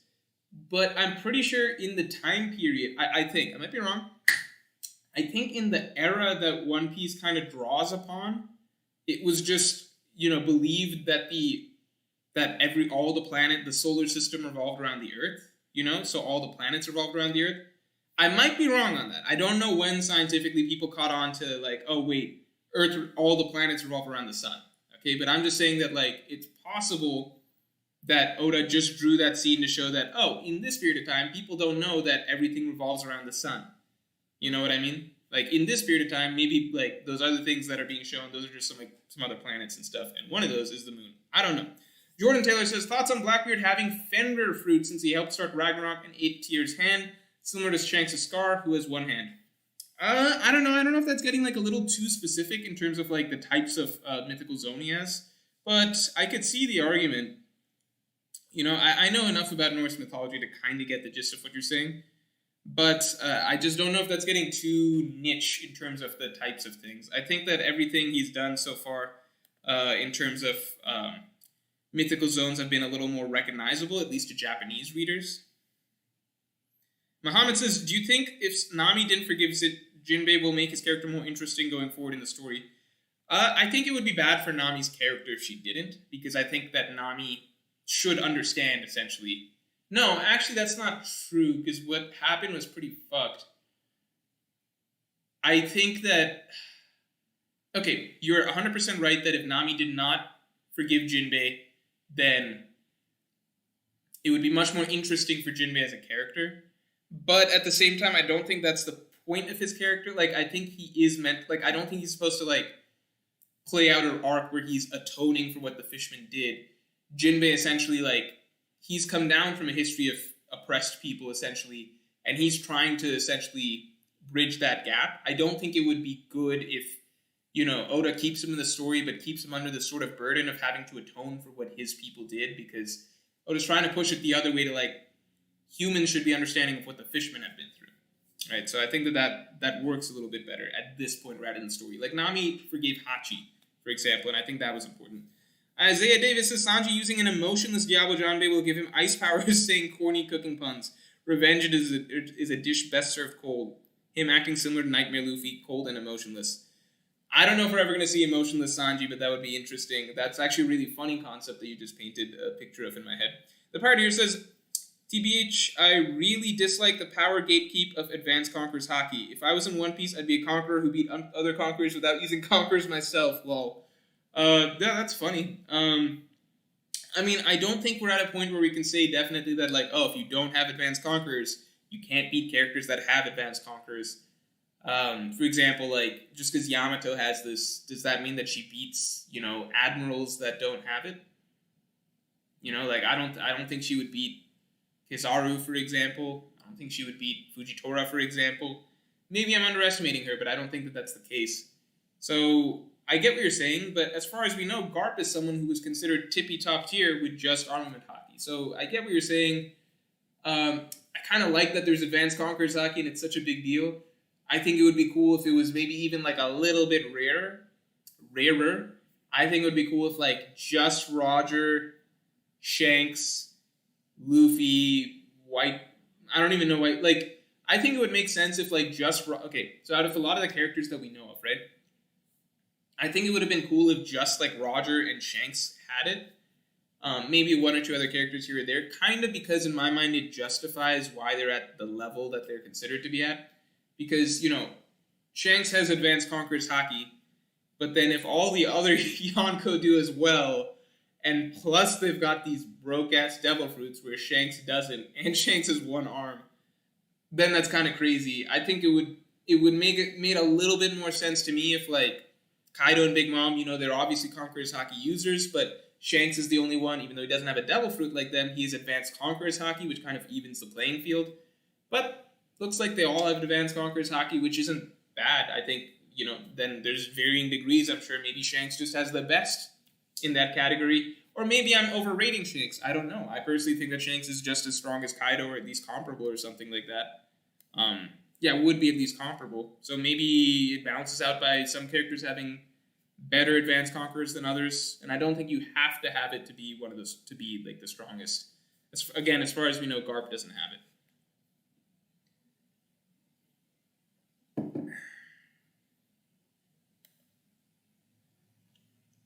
Goku Kakarot says, Morge, I disagree. That's wrong. 1,000-Year Blood War was the best arc, except for the rush ending. The Quincy's had insane hacks and so many Bankai reveal. Yeah, I think my problem, I guess, was like twofold. One, the ending was pretty rushed. I felt that it was rushed. I think we all remembered when it was like Bleach's 10 chapters left. We were just in shock. Just like, nobody could believe it. It was like, how would you even do it? So most people were arguing that it's not actually 10 chapters. It couldn't actually be 10 chapters because it doesn't make sense. And what do you know? It was 10 chapters. They didn't lie. It was 10 chapters. So for me, it's very hard to enjoy an arc when I don't like the ending. So that's one part of it. And two, the Quincy's hacks abilities, that's true. I think it's more so that, like, I felt like a lot of their really hacks abilities Hack's abilities, right, were countered by Hack's abilities that felt very conveniently written in a way that, like, well, it would specifically counteract this ability really, really well. So, I won't say that I haven't reread the Thousand Year Blood War in a while. Maybe it's better than I'm remembering. But that is how I personally remember it. So I might be wrong. I know it's getting an anime, so maybe the anime fleshes things out a little bit differently.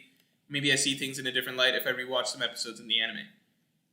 Keenan says, not my original thought, but I think it's interesting that Mihawk is both the world's strongest swordsman and the world's greatest navigator. Dude just floats around the Grand Line on a chair with a sail. That's an interesting point. I don't know if that makes him the greatest navigator because it's hard to tell if he's consistently able to get where he's going. No, because he was able to successfully chase, right? He successfully chased the Krieg pirates through a storm. So actually he's maybe the world's greatest navigator. Yeah, maybe he just has Nami beat. Maybe Nami and Zoro both have a vendetta against Mihawk because they both got to surpass him in their own way. Miriam, what's up? What's up, Mr. Moore? Just sending my weekly tribute. Thank you very much. I did refer to it as a tribute earlier this stream. Keenan says, also supporting you in your bet with Grand Line Review. Yeah, thanks. Appreciate it. I think, I think that we're going to find out soonish, I suppose. Because if the raid is failing, then it would have to be in, like, the next several chapters. If the raid succeeds, then, like, even then, Wano can't go on too many more chapters. So we'll find out soon. Young Dai Lee says, do you think Sengoku or Akainu could beat a Yonko? I don't think Sengoku as he is right now could, because, like, Oda started drawing him, with the white hair and shit like that. So, like, I think he's been out of the game for a couple years. I think that, once Oda starts drawing or portraying characters a little differently, that's when I start to assume, okay, Oda's saying they're out of their prime. Who was the other guy you gave me? Akainu. Yeah, I think Akainu could beat a Yonko. Like, if you threw Akainu at Big Mom, I'd be like, it goes either way. Maybe I'd even lean towards Akainu. Just because I think his role in the series and what his endgame position would be, I think.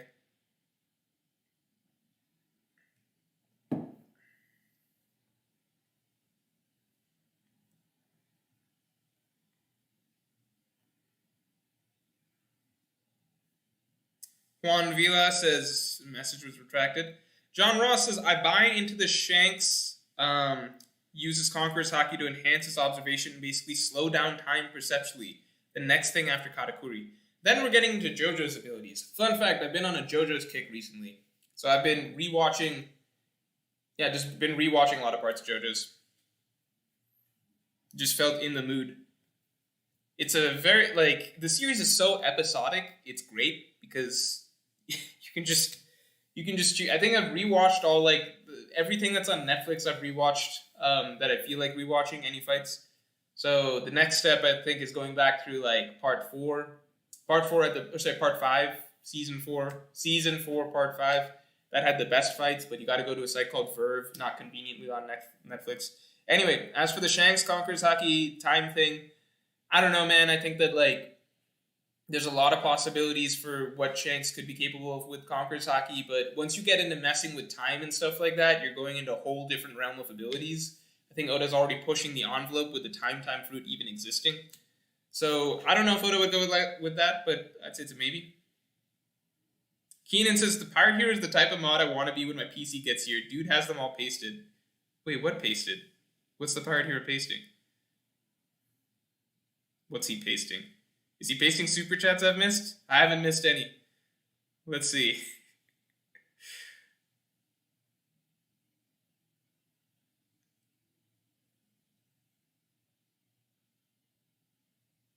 I'll see it later. I'm sure that if he was pasting something, I would have noticed it. Alright, what's next? Muhammad's... Wait, is there someone before him? Nope, okay.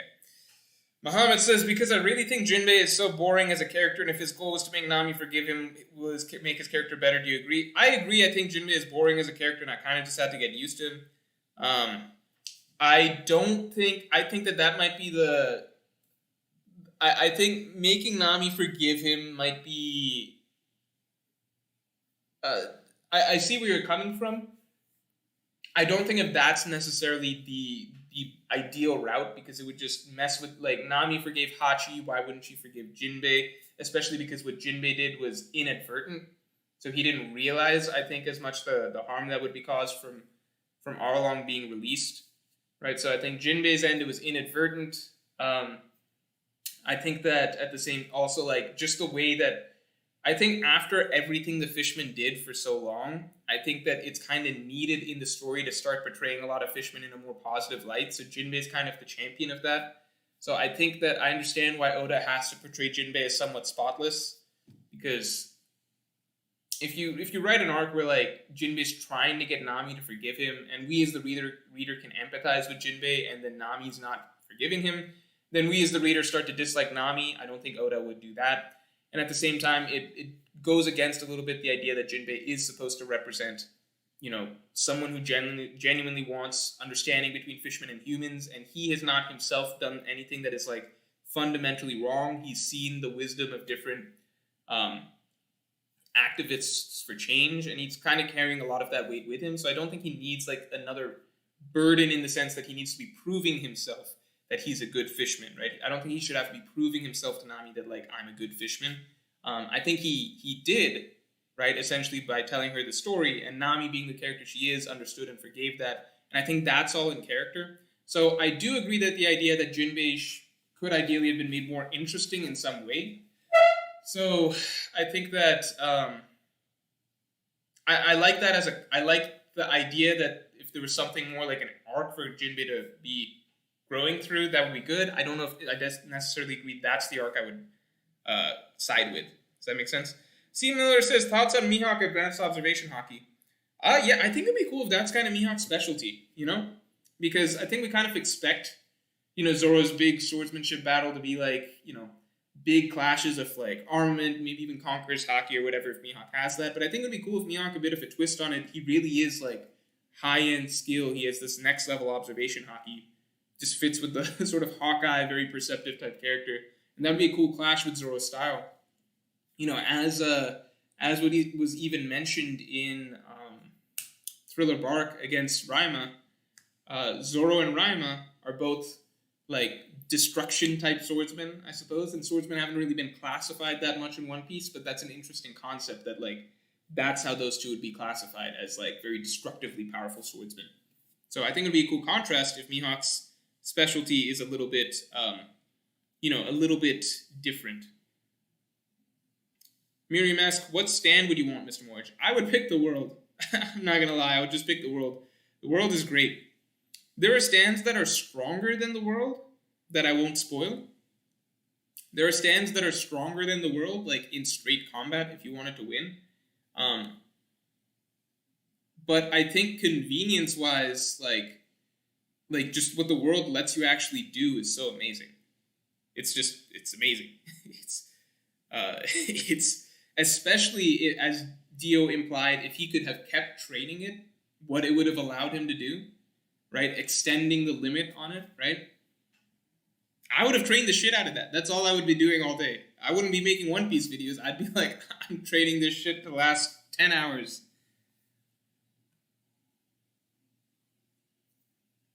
Vaporbabe says, have you read Toriko? It is incredibly hype and has amazing world building. No, and my reason for not reading Toriko will always be the same. I don't want to read a manga that makes me hungry. That's not a joke. That's like that's a legit problem I have with the series. If it's a series that's always going to be putting out, like, amazing dishes and plates of food and focusing on cooking and ingredients and shit, I know there's a lot of action and stuff as well. What's that other one? Shogeki no Soma, right? I'm never going to read that. I'm not going to read a story that makes me fucking hungry. Like, it just doesn't, I wouldn't like it, Like, you're hungry while you're reading it. It's not fun. It's like, it's just, yeah, it's not fun. I'm never going to try Toriko. Crow Stray God says, if Luffy gets trashed by Kaido and the raid fails, will this imply that characters can sky split with superior opponents as long as they have advanced conquerors? Yes. Yes, it would. Like, I don't think I don't think I'm on the Jinbe train. I don't think Big Mom and Kaido are, like, exactly equal, right? I think if they kept fighting, one of them would win. But they could still split the sky. Same thing with, like, Shanks and Whitebeard back then. I don't think they're exactly equal. if they kept fighting, one of them would win. But they can split the sky, right? Like, it's just one clash. It's more symbolic or anything that they're in my opinion, it's symbolic of being in the same tier of strength. Like, you hit a certain point where it's just like, if you clash, you split the sky, right?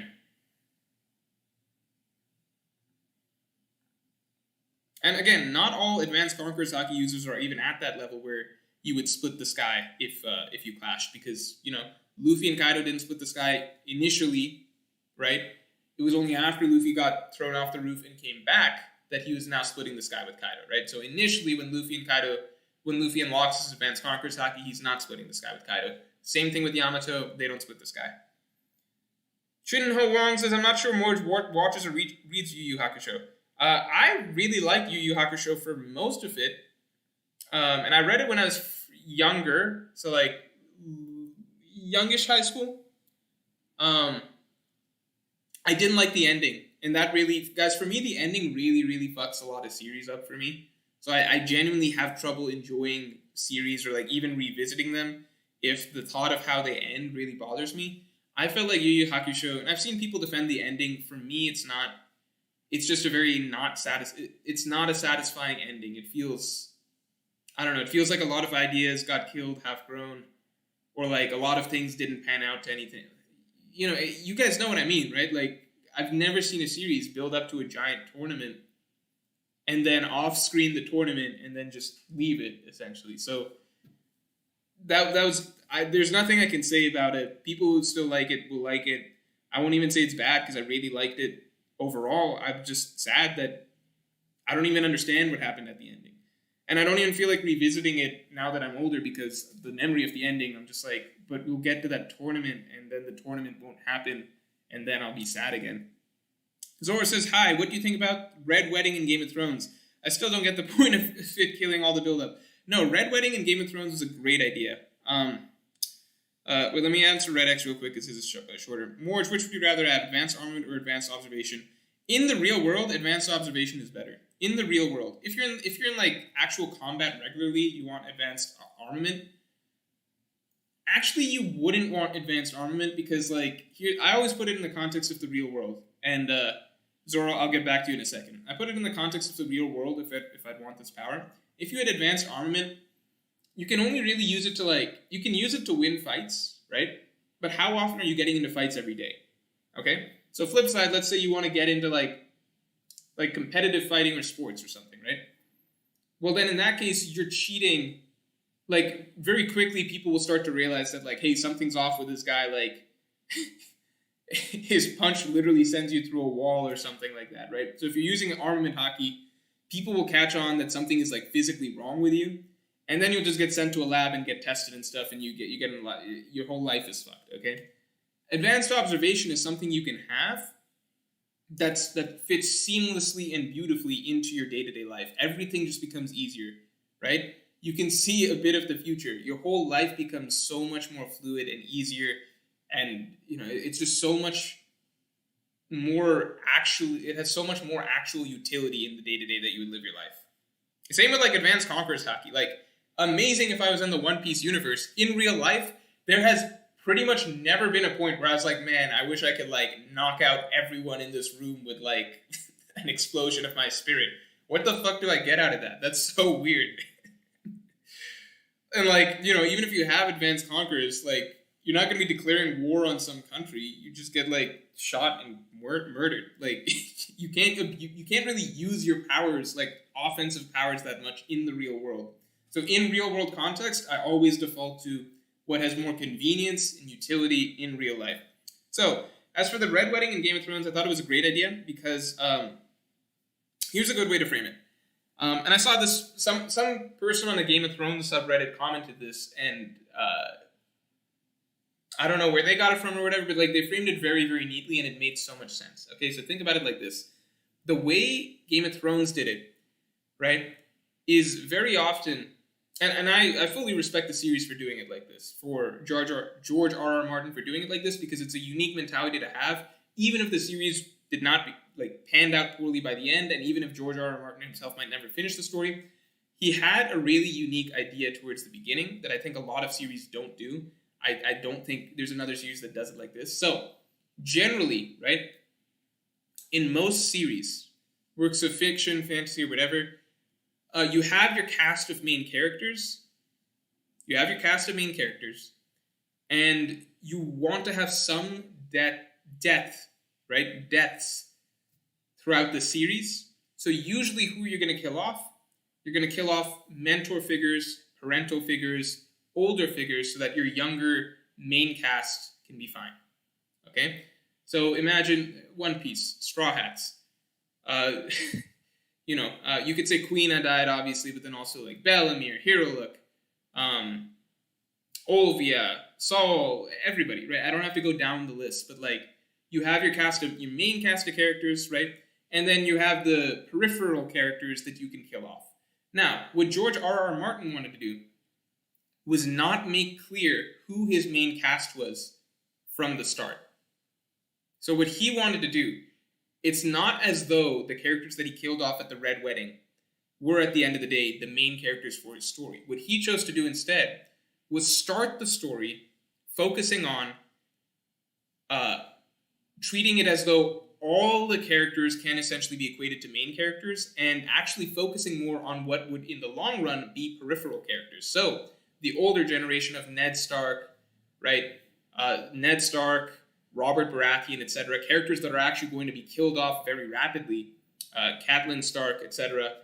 Even that older brother figure, Robb Stark, right? Start by treating all of them as main characters and hide your actual main characters within that cast, right? So people don't realize that you've already selected your main characters that are going to make it all the way to the end of the story. They're the actual main characters. But for the moment, you're going to put on a front as though everybody's a main character, and actually even focus more so on the peripheral characters, so that as the story begins to progress, those parental figures, right? Those parental figures, those senior figures, those figures in authority or whatever that seem to have been driving the story early on, whereas those other characters, the Jon Snow, Arya Stark, Sansa Stark, Bran, the younger characters, the less capable at their time characters, the characters who are still growing and coming into their own, the real main characters of the story, they are shielded from that at that point. So what it gives is essentially the illusion that anyone can die, right? Because what it looks like to the audience is, oh my god, he just killed the main character. Oh my god, he just killed all these main characters. Oh my god, anyone can die. George R.R. Martin does not touch a single main character, at least till probably like the final season, right? That's where, or final book of his story, where we know Daenerys will die. Maybe there'll be some other death that didn't happen in the show or whatever. But the reality is the characters that make it to the end, the Daenerys, the Jon, etc., they're the main characters from the start in his mind.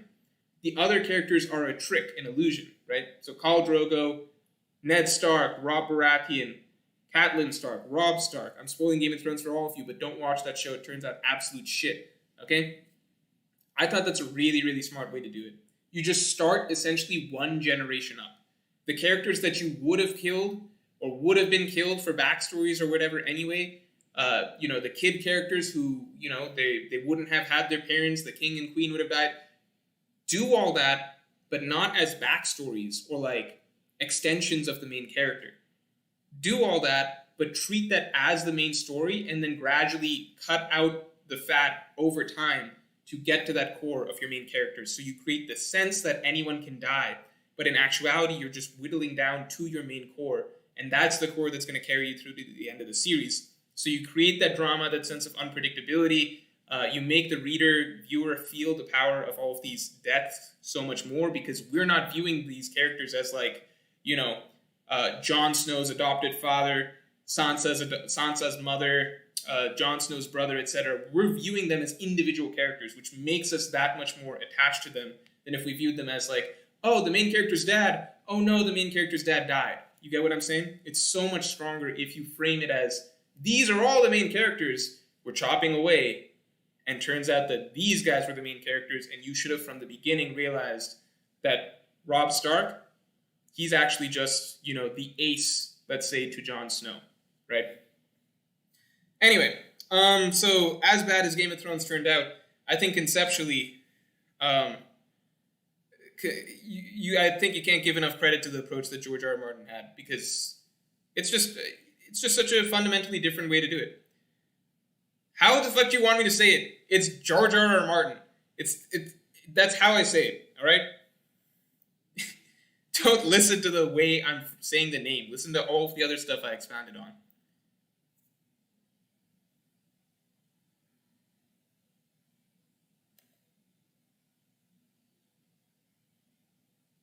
Wait, what? Someone just said something really interesting.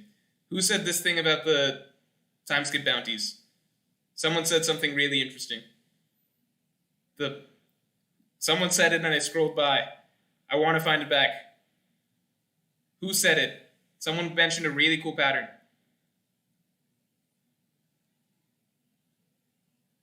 Fuck, I'm not going to find it, am I? Someone said something about time skip bounties, and that it's like a reverse sort of... What the fuck? Where is it? Where the... God damn it. Guys, I'll get to the supers in a second, but there was an interesting chat that just went by. Can someone help find it? It was a chat... Oh, wait, found it. Okay, Anarchist Poops. Anarchist Poops says, Morge, did you ever notice how Luffy's bounties post-time skip are the reverse of the ones he has pre-time skip in proportion? In order, it's times 0.3.33 times 3 plus 100k. Plus 100k times 3, then times 0.33 again if 5 billion. That is amazing. That is such a good idea. Do you guys all get what he said? So, what he's saying is that Luffy's first bounties, shouts to Anarchist Poops, terrible name, great idea. What he's saying is that basically Luffy's first bounty, right, 30 to 100, that's times 0.33.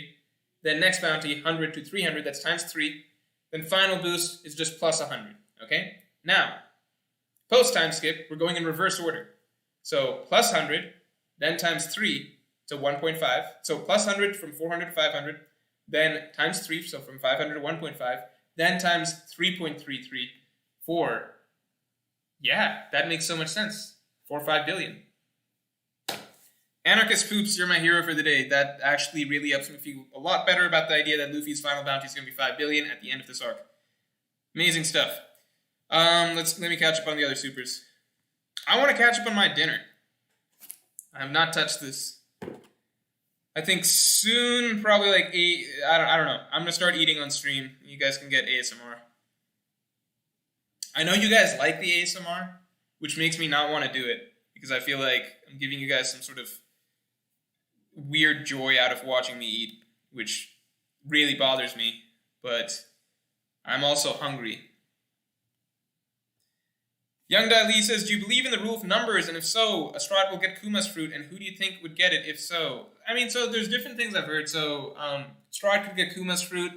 Weird theories have popped up of like Kuma even joining the Straw Hats, which is really, really hard to imagine. I mean, and I say Smoker's going to join, which he will, but like, I can't see a single argument for Kuma joining aside from the number thing. Then there's other things that kind of fit the 2-9. So for those of you who don't know, the numbers theory is that each, it's not even a theory, Oda almost practically confirms it in an SBS. Each Straw Hat, right, their devil fruits correspond to the numbers from 1 to 9. So, or 1 to 10 or something. It's like Hito, I think that's like 110. Gomu Gomu, that's 5, 6. What else we got? Hana, that's like 8 something. I don't know the numbers that well. 8, 7? I'm not sure. What else we got? Is that it? Brook Yomi. So that's 8. Man, I'm bad at the numbers. That's 8 something. Okay, basically the numbers that are missing, 8, 3? No, because that doesn't make sense. Isn't 3 in Japanese Han? I'm not good at the numbers, alright? And there's different ways to say the numbers. But the numbers that are missing are 2, and 9, alright? 2 and 9 are missing, okay? So 2 and 9 are missing. Kuma's fruit most neatly fits into that because I think the Nikyu no Mi, that fits the 2 ni, Q9. If you watch Naruto, you know about the QB. Yeah, I should go by Naruto Tales, right? That'll help me. So Yo Mi. I know Yo is 8. What's Mi? I should be able to do this by order of elimination. 4? No, Yo is 4. Yo is 4. I'm so confused. Yonko. My bad. Yonko. Yonko is 4. Ha. Ha is 8. So Hachibi. Ha is 8. So Robin is 8. Yo is 4. I got that confused. My bad. You talk about the fucking Yonko all the time. My bad. Yomi. So Yo... Luffy's... Yomi is like 4-7 or some shit. And then Hana... Which one's 3? I don't know. Okay, Yomi and Hana, I know 2 of the numbers for them. Okay, Yo is 4, Hana, Ha is 8. And then you distribute the other 2 numbers however it makes sense. Hana, I don't know. Doesn't make sense to me. But just trust me on this because other people have figured this out. Okay, so the numbers play out in that way. So people say that Niku no Mi. I've also heard ideas thrown out for other stuff though. So alternatives being the Yuki no Mi. I think that somewhat fits essentially the 2-9. It's a little more off. It doesn't fit like cleanly or whatever. But I've heard people say the Yuki no Mi, which would have been the snow fruit. So the Monet fruit. Monet died on Punk Hazard, so potentially there's that long-running theory that her fruit showed up on the Thousand Sunny as a, as one of Nami's oranges. So, there's a possibility that someone on the crew eats that. So there's the snow possibility. And then finally there's also Kinemon's fruit. But I actually think Kinemon's fruit, I forget the Fuku. I forget Kinemon's fruit's exact wording, but supposedly that also fits 2-9. And what I find interesting about that is that if Kinemon dies, then it's possible that, because Kinemon is set to die, I believe, then it's possible another character eats that and gets that fruit ability. I personally like the idea that Momonosuke eats that and gets that ability. Why? Because Momonosuke only has an artificial devil fruit, which means it might be possible for him to eat a real devil fruit. So, and if anyone's going to eat Kinemon's fruit, then I think it makes sense it would be Momonosuke. Anyway, moving on. Cody de Michel says, Morge, I got my plush this week. It made my day opening that package. Awesome stuff. I'm happy that people are getting their plushes this week because a long time people were starting to be like, hey, Morge, are the plushes ever coming? I'm like, yeah, guys, I'm 100% confident, 80% confident that Makeshift did not scam all of us into believing that they were going to make some plushes and not release them. So I'm happy that all the plushes are coming out. I'm happy seeing people post them on Twitter and everything like that, putting them in part of their collections and everything. It's been really neat. Lucas Garcia says, have you read Chainsaw Man? What are your thoughts on about it? I love Chainsaw Man. Chainsaw Man is one of the few series that probably the series that I most want to post videos about on this channel that's not One Piece, and genuine analysis videos. Reason being, I have a lot of content that I could talk about for other series, right? Like a Berserk, like a Vinland, like a JoJo's or something like that. I've mentioned a few series that I have significant amounts of notes and video ideas and drafts for. Chainsaw Man I have at the top of that list because there's not really content, it's a really, really, really good series for what it is, which is very different. It's just a different approach. I suppose you're not going to find another series like it. So it's a really, really unique series at the very least, and there's not a lot of content on it. I could put out a Hunter x Hunter video, and I'd be the 50th person to put out a Hunter x Hunter analysis. And that's not to say that, I don't have ideas that I think other people haven't talked about. It's just that, I like the idea of Chainsaw, for those other series, because I wouldn't do a Berserk video unless I've looked at other Berserk analyses and been okay, well, I have a different take or different ideas that I also want to bring to the conversation to discuss, right? So that's why I do want to do Berserk videos, because I do have stuff that I feel like people haven't really talked about that much. But at the same time, Chainsaw Man, there's literally nothing. It's a clean slate. It's this is such a good series, people aren't talking about it. So that's why I've kind of motivated to talk a little bit more about Chainsaw Man. I think if I start expanding to other manga series on this channel, Chainsaw Man would be the first video that you see on this channel that's not One Piece. In fact, I did do some brief Chainsaw Man chapter reviews back in the day, but they did so bad on the channel and they hurt the YouTube algorithm that I stopped them. But I think this time I'll have a better approach. Mr. Crescent says, do you think anyone else besides Kaido, Big Mom, Blackbeard could be a rival to Luffy for finding the One Piece? No one knows about the road Poneglyph on Zou, and only Robin and Pudding can read them. It depends on how Oda wants to play Kid. in this scenario because, okay, so you're saying logistically, the road poneglyph situation, only Robin and Pudding could read them, therefore Kid could never be, in the running for finding that stuff. I would agree at first glance, but Oda can always include something, right? So, like, who would have thought that, like, this three-eyed tribe exists that can potentially read the poneglyphs, right? We'd never heard of that. So, and that's not to say, like, Oda introduced it, like, badly or something. I think it's really interesting that he introduced that, and I think he introduced it at the right time. We'd seen this three-eyed girl for a while. She'd been a mystery figure. And we could have assumed that all of the Yonko have their own plan for getting to the One Piece. But I'm just saying that, like, I think that just because at the moment Kid would have no logistical way of getting there doesn't mean that that's the long-term situation for him. Yeah. I don't think he's got, off the top of my head, I don't think he's got a three-eyed tribe member on his crew at all, though. There's no one with their face really hidden like that.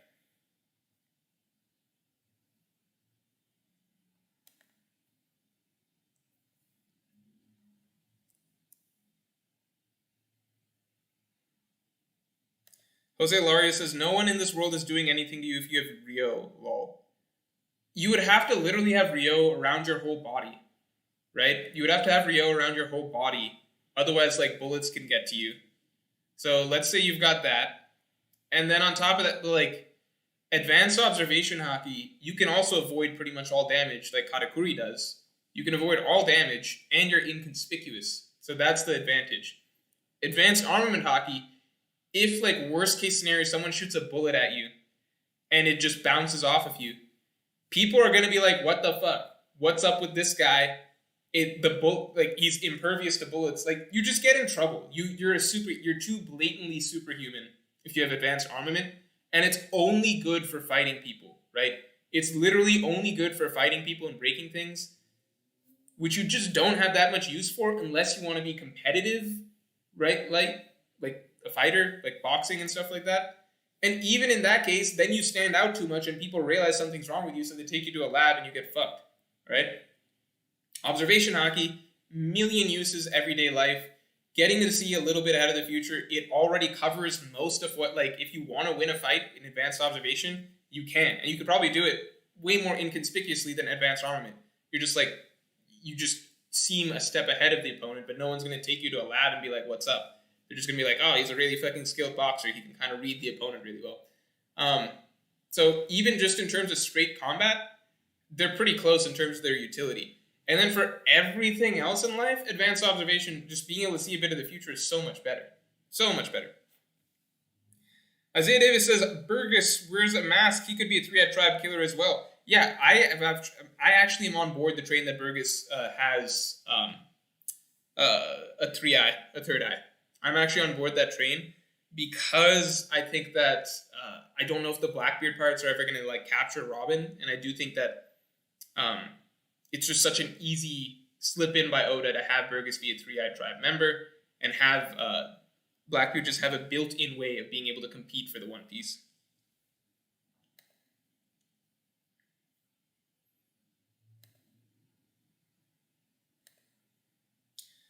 Zoro says, don't you think if Oda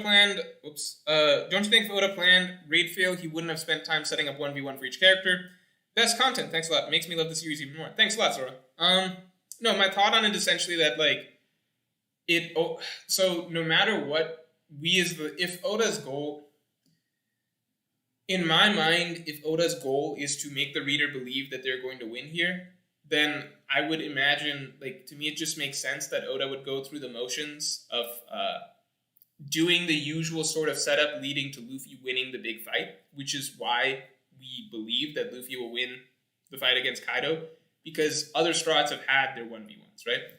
So I personally think that that just works. I also think that the fact that most of the Tobi Roppo fights were very quick and surface level, it did not feel like Oda put that much effort into them, also plays into the idea to me that we would not expect this, that there actually is more to this and that these guys are not done for yet. So to me, it just makes sense if Oda's intent is to really make the reader feel like, hey, this is the usual setup, but it's not going to go how you think, then you would have the 1v1s play out like that, right? If they just got there and lost immediately, I don't think it has quite the same impact. So if they just got there and they're immediately outmatched by the Beast Pirates, yeah, I just don't think it has the same impact as it would if the author is giving you the sense that the protagonists are going to win as usual, and then it doesn't really happen. So usually, again, and when I say as usual, again, usually the Strides will have experienced a low point earlier than this, but in this case, like, they haven't really, which is why, again, I think that this would be the low point. Let me see what I missed. Hold on.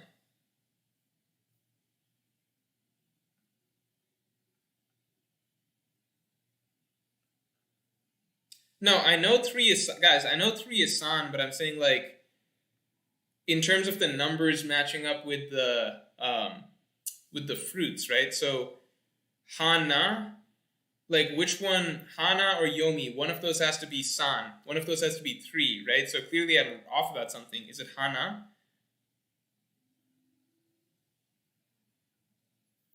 Mr. Crescent, nope, got that one already. Wait, I missed a super chat. Oh, Miss Super Chat, thanks Phantom Greyfire. Miss Super Chat by Juan Villa and a half. Do you, 1 out of 2. Do you think the final war will be on top of the red line? I think by the time, okay, do you think the final war will be on top of the red line? Yes, I do, and I think the final war ends with the red line coming down. Super Chat, 2 out of 2 by Juan Villa. I think by the time the Strides get to Sabaody, the world will know what they're trying to do after destroying the first point. Yes, and I think that there'll be like a greater effort to stop them. But I think they're still going to make it to the red line and essentially, win. Isaiah Davis says, nope, we covered this. Zoro covered this. Sean Easton says, Morge just doesn't want to get canceled. Rio equals blackface. That's also true. Forgot about that.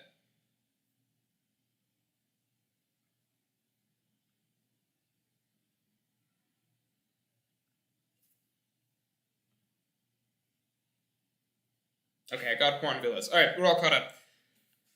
Me equals 3. All right, so that makes sense. So Yomi, so Brook is, okay. So just clarified for me by Dabilaro Ali that me equals 3. So in that case, everything makes sense. Hito, so that's Chopper, 110. Gomu, Hito, Chopper, that's 110. Brook, Yomi, so that's 4 and 3. Gomu, Luffy, that's 5 and 6. Hana, that's Robin, that's 8 and 7. And so we're just missing 2 and 9. And it sounds like there's some flexibility to, how you could frame those numbers. Phantom Greyfire, did you hear about Big Mom, Napoleon, Waterloo, and Exile to Elbaf connections that suggest she's going to Elbaf? No, I didn't, but I never know how much those... Here's the thing. When Oda does, real world... I don't know how much stock to put into certain things, just because certain characters... names could theoretically match up with mirror real world events and stuff, because look at so many characters, look at Magellan is named after Magellan. It has literally nothing to do with Magellan. So the actual explorer Magellan. So nothing, I couldn't even stretch and think of something that has to do with that. So I don't know how much. I'm sure I think there's some degree of variance because, in the Wano arc, Oda is clearly trying to draw on Luffy, the Momotaro tale, right? Going to defeat an Oni with the help of a dog, Yamato, the monkey, Luffy, a pheasant, Hiyori makes sense, right? So, clearly lots of times Oda is trying to do something very, very exact like that. But then other times it's just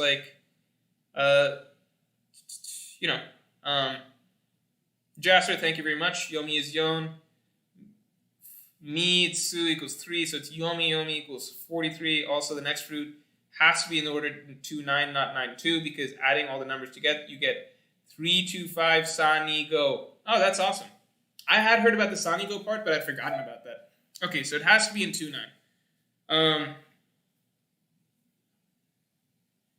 Still don't know the numbers. I'm not the person you should ask about the numbers theory because I don't know the numbers that well. I don't know the variations of, for example, 3. Jasper just told me, me, Su equals 3, for example. So I didn't know about that. I don't know about all the variations of the numbers, so I don't know all the possibilities of what it could be. Someone just asked me a question. Thoughts on the 1031 Heavenly Disaster Theory. I mean, I like it. If that's the case, that would mean I think next chapter would probably have to be Momonosuke holding up the actual island, right? We would have to do that first. And then 1031 would be the island coming down. This is entertaining. For those of you who don't know, Uteron has mentioned... Okay, here's the tricky thing. Uteron has meant... Alright, here's some fun stuff potentially coming together. I try not to think too much about it, but at the same time, so many people message me about it that I have to. The reason I try not to think about it is because I don't want to, be hoping that, 1031 is going to come around, and that's the chapter when the raid fails, and 1032 is, that's going to be the end of the act. I don't like getting that stuff in my head, because it's easier if it's just keep an open mind, clean slate. Doesn't have to happen this chapter or next chapter. Let's just see how things play out, go from there, right? But here's the theory for those of you who are interested. Uteron, as you know, he likes his... he knows a lot about, Japanese number play, kind of how different numbers together can have different meanings. So I feel bad because this is to even bring this up because it's a stretch on a stretch. So one thing Uteron has mentioned is, but it's interesting to think about, right? One thing Uteron has mentioned is that the chapter number 1031 can have a few different meanings. So he threw out 3 meanings, if I recall.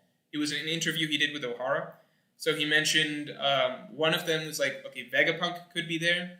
He mentioned one other one, and then one more that he mentioned was, or it could mean Onigashima coming down. It could mean Heavenly Descent. It could mean Onigashima coming down, right? I've always said if Onigashima comes down, that probably means that the raid, they were just defeated. It's a symbol of the village. That's Kaido's goal, to take Onigashima and put it on top of the flower capital. So, if Onigashima comes down, it probably means they just won. So, to me, it's okay, 1031, if it's one of those... It's a stretch on a stretch. I say that because, one, it's not as though just because, there's a number wordplay for that chapter that an event is actually going to happen, right? I'm sure that there's plenty of chapters where there was some wordplay for the number and nothing happened, okay? So I shouldn't just assume that something's going to happen in that chapter just because Uteron said, well, something could happen because of this number. But maybe, okay? So let's say hypothetically... Then he throws out a few possibilities. So he's okay, it could have been Vegapunk. It could have been something else. I forget that option. It could have been Onigashima coming down. He said this a while back. So because he said it a while back, it was okay, maybe it could be Vegapunk. Now it looks a little less likely that it would be Vegapunk showing up that chapter, unless he's on those CP0 ships or those World Government or Marine ships that showed up in Wano, or the act ends in 1030 and we cut to Vegapunk, right? I don't know if we're at a point where the act would end, right? So act ending 1030 and then 1031 Vegapunk. I don't know about the act ending. So basically, and I don't even remember the other option Uteron threw out. So I like the idea, okay, if we give some stock into the number play idea, then I like the idea that Onigashima comes down to 1031. The one other piece that makes me like it a little bit too is the other theory, also based on numbers, that each act of Wano will be some multiple of 15. So Act 1 was 15 chapters, Act 2 was 30 chapters. Act 3, if it is following that principle, and if it is 75 chapters, then it is set to end at 1032. So if Onigashima comes down at 1031, then Act 3 in theory ends at 1032. It's a few different number things basically coming into play to suggest that maybe the raid fails. Okay, so that's just some fun stuff to think about. As much as I explained it to you guys, I'm actually a little annoyed with myself that I even explained it like that, because I just don't like thinking about it like that, because then it's in my head. It's I can't even just enjoy the chapters because it's well, based on this number, this is supposed to happen or whatever. So, but it is what it is. It's something to think about. If Momonosuke, for example, holds up Onigashima next chapter, then I think that that's a nice little indicator in my mind that okay, maybe Onigashima does go down in chapter 1031. But if the act ends... By the way, if Act 3 ends, then I will accept that the raid did not fail. Because you wouldn't have the raid fail in Act 4, as far as I understand. Act 3 would be the act of great drama or tragedy, okay? So if Act 3 ends regardless next chapter, then I'll accept that the raid failed. But, on the other hand, if Momo holds up the island next chapter, then I think we'd be on pace for 1031, the island coming down, then 1032, act ending, alliance defeated.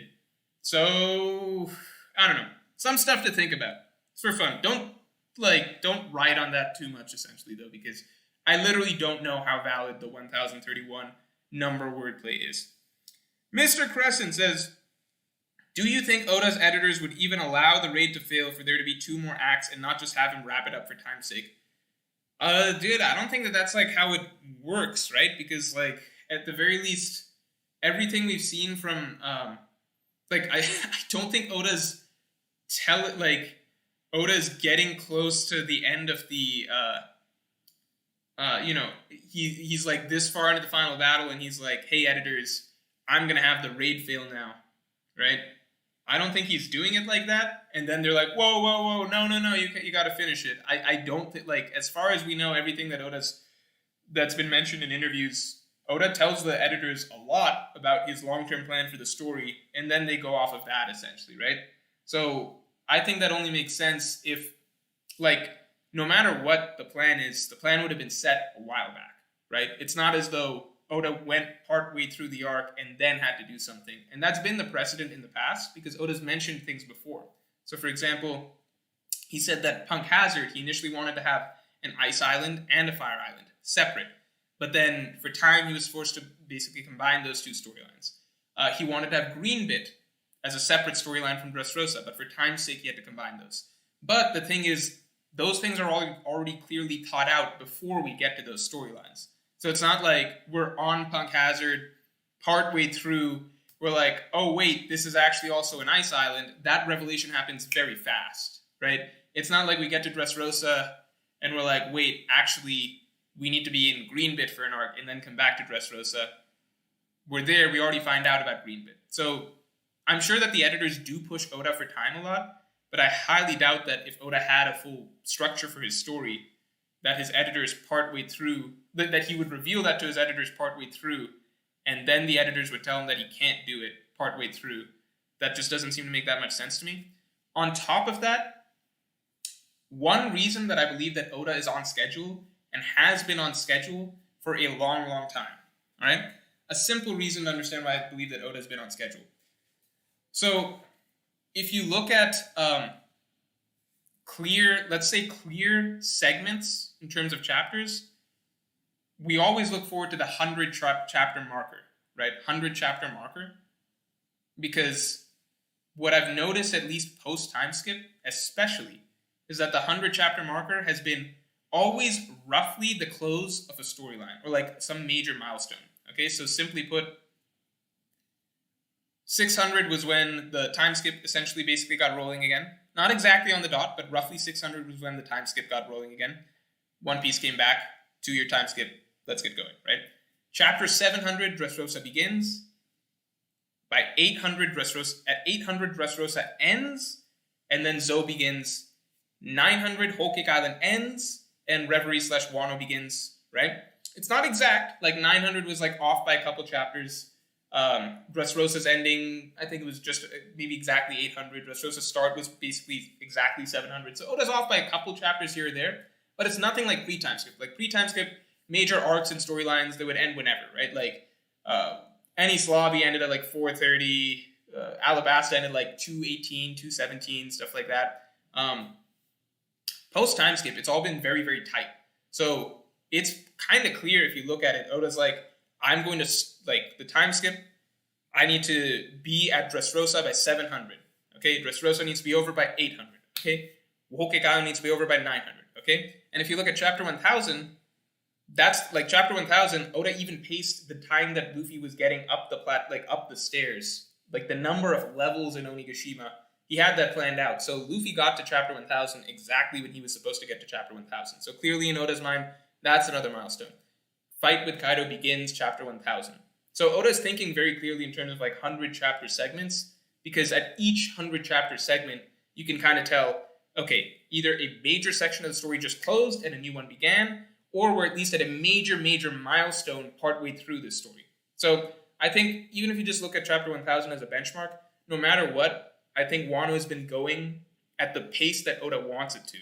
I think because he wants to stick to that pace so hard, that's why a lot of the chapters may feel rushed or certain events off-screened or whatever, because Oda wants to stick to a certain pace, okay?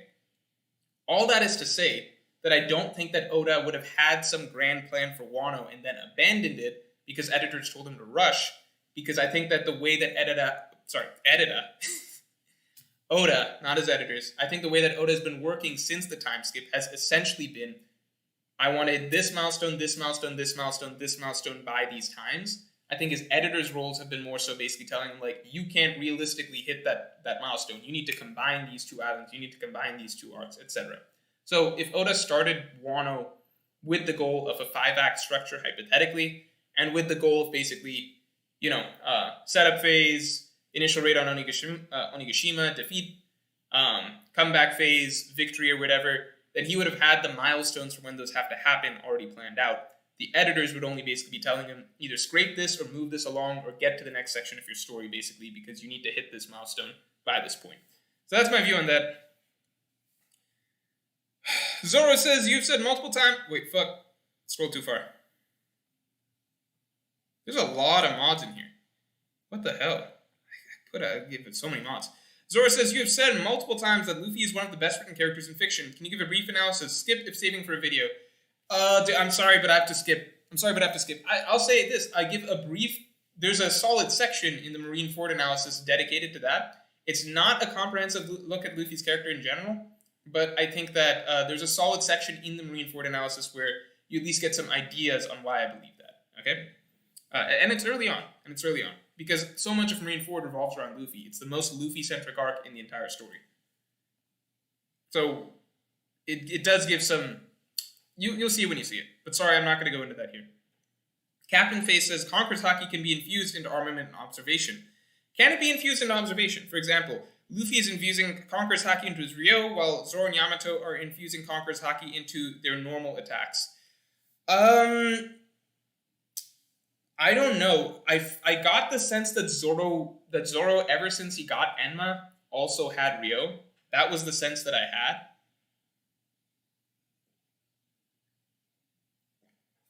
Reason being that Zoro was able to cut Kaido before the Conqueror's Haki stuff.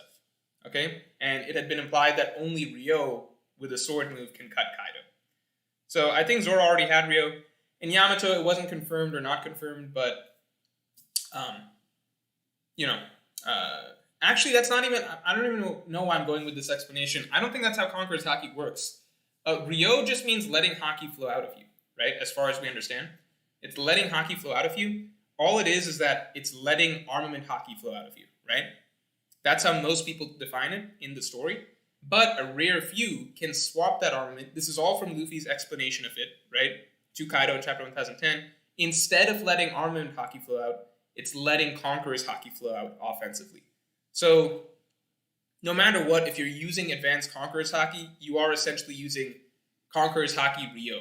I don't think there's such a thing as basically like skin level Conqueror's Haki. Like, that's never been established. So what Luffy does is basically, and what all advanced Conqueror's Haki users, as we know it, do is basically let Conqueror's Haki flow out of them offensively. The Pirate here says, oh, what do you think has the most... Pirate here, a rare donation, thank you very much. You don't have to. Who do you think has the most narrative significance after the core 5? For me, it's Robin, Blackbeard, and maybe even someone like Kobe.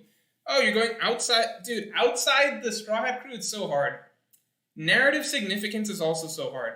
Because Robin, like, if you're talking about it as a key linchpin character, Robin has, like, one of the, maybe she surpasses some of the core 5, like, she's more important to, the One Piece world, if you want to define it like that, than Usopp. If you want to talk about who has the most focus, pulls the most weight arc to arc, who Oda, who gets the most attention arc to arc and is the most impactful arc to arc over the long-term story of One Piece, after the core 5, it's Chopper. Okay? It's Chopper. Robin, then it's like a mix between Robin, Frankie, and Brook. And Jinbe's too new to tell. But Robin, Frankie, and Brook, they get sidelined so hard, people forget because Brook was prominent in Whole Cake Island. So people are under the impression that, Brook's been getting a lot of love in the New World. It's not true. the reason people forget what the conversations were about Brook before Whole Cake Island. Oda basically hard overcompensated with Brook in Whole Cake Island, like because Brook had nothing since Thriller Bark. Throughout Sabaody the first time, Sabaody the second time, Fishman Island, Dressrosa, Zoe, Punk Hazard, Brook, background of backgroundless characters. Nothing. And then Whole Cake Island, Oda hard tried to remedy that by giving Brook as many cool highlight moments as possible. And it worked because it left an impact in readers' minds that, damn, Brook MVP of Whole Cake Island. Which actually isn't even close to true. It's just that, like, we're so not used to Brook doing things that, like, when he does some basic shit, it really stands out to us. But anyway, what was I saying? Yeah, I mean, look at Wano. Wano's Brook has gone straight back down to the least focused on Straw Hat by far. Straight back down. He beat a number and gave Robin an assist.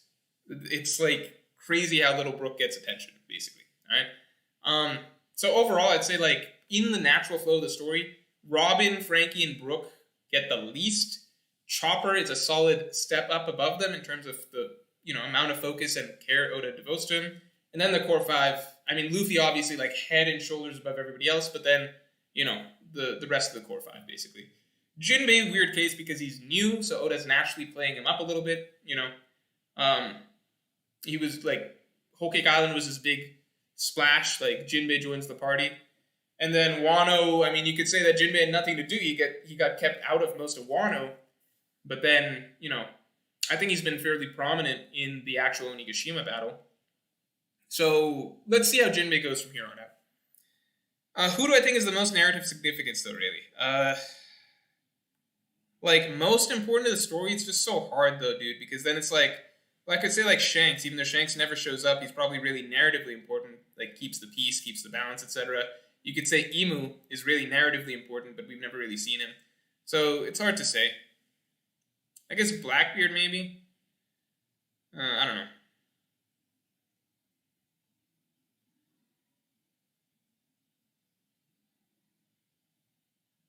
Sorry, I'm just looking through the responses to the 1031 stuff.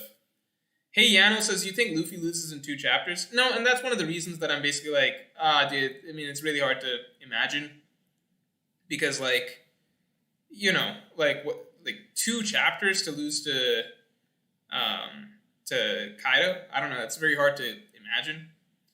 Kashif Sheik says, numbers always feel like a stretch. Yeah, I don't personally like live and die by those number type theories. I think that very often, I've said this before, but I think Oda just aims for certain milestones. So, for example, I think it's entirely possible Oda initially aimed to end Whole Cake Island at chapter 900, but realistically, and then it ended up being like 902.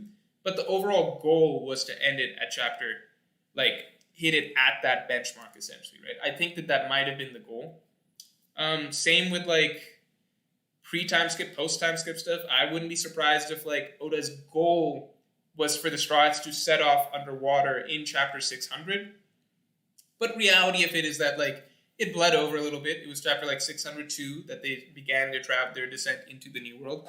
But overall, Oda still hit his goal of getting to Dressrosa by 700. So I think that in general, Oda wants to hit those big milestones, Chapter 1000, I think he got that clean, exactly where he wanted to. I think he wanted 1000 to be the chapter Luffy's on that rooftop, okay?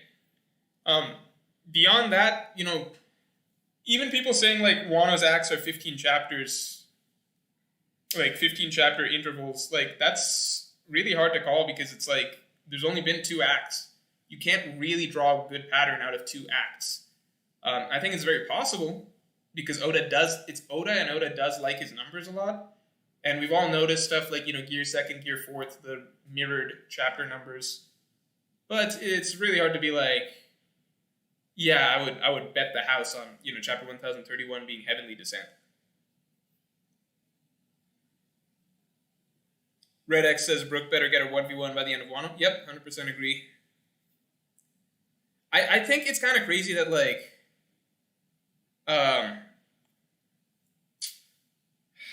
I just think it's kind of crazy that, we have such low expectation. It's wrong. it's like people were hyped for Brook giving Robin an assist, right? People were hyped for Brook giving Robin an assist, and were like, Brook MVP. It's like, guys, this is fucked.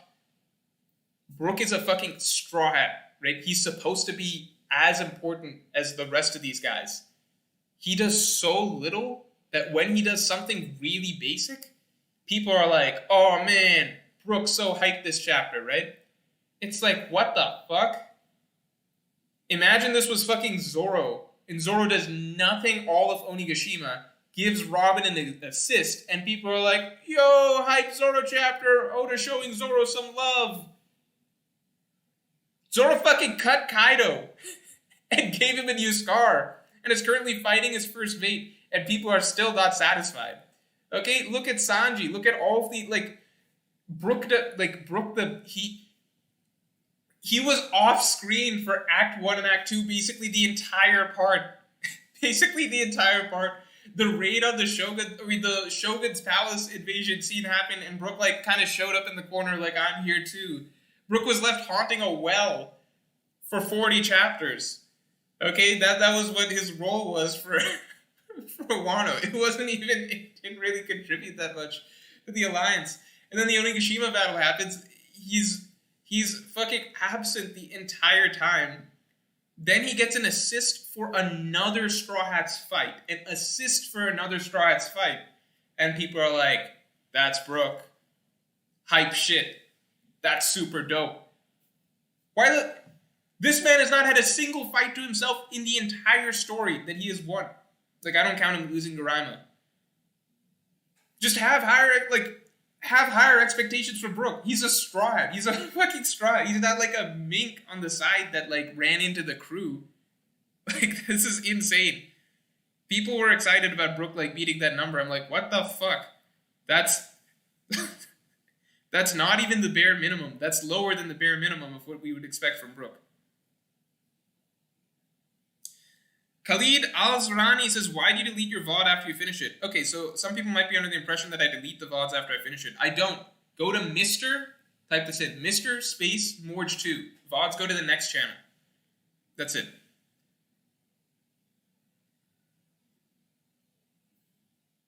Redex says, so Wano ends on 1100? Alright, you guys want to hear some real those of you who are left, I'll end the stream on this. You guys want to hear some real conspiracy theory shit? Okay? You want to hear some stuff? Wait, first let me answer the super chats, then I'll give you my full breakdown of the numbers. Because as much as I don't like to think about it, it gets in my head and I can't not think about it, right? So let's get into the full conspiracy theory shit about the numbers. If we're going to play this Uteron game of being like, okay, 1031, this happens, then 1032, the act ends, because that's 75 chapters. Alright, here's it. Alright, well, give me a second. I'm going to close the stream with it. Let me get these two super chats out of the way. Lord Naga Viper says, what are your thoughts on less developed supernovas such as Hawkins and Apu who don't seem like they will have much of any purpose past Wano? Video on Hawkins dropping tomorrow, unless, I know my editor, I got it to him a little late, so maybe Wednesday. But video on Hawkins dropping tomorrow. I like to believe, as you all know, that the raid will fail, and therefore they will have more time in the story. I also have that niche theory that people have forgotten about, but like Kid and the Supernovas, I don't know, who remembers that? That's one of my better theories, actually. It just kind of got buried because I marketed it poorly.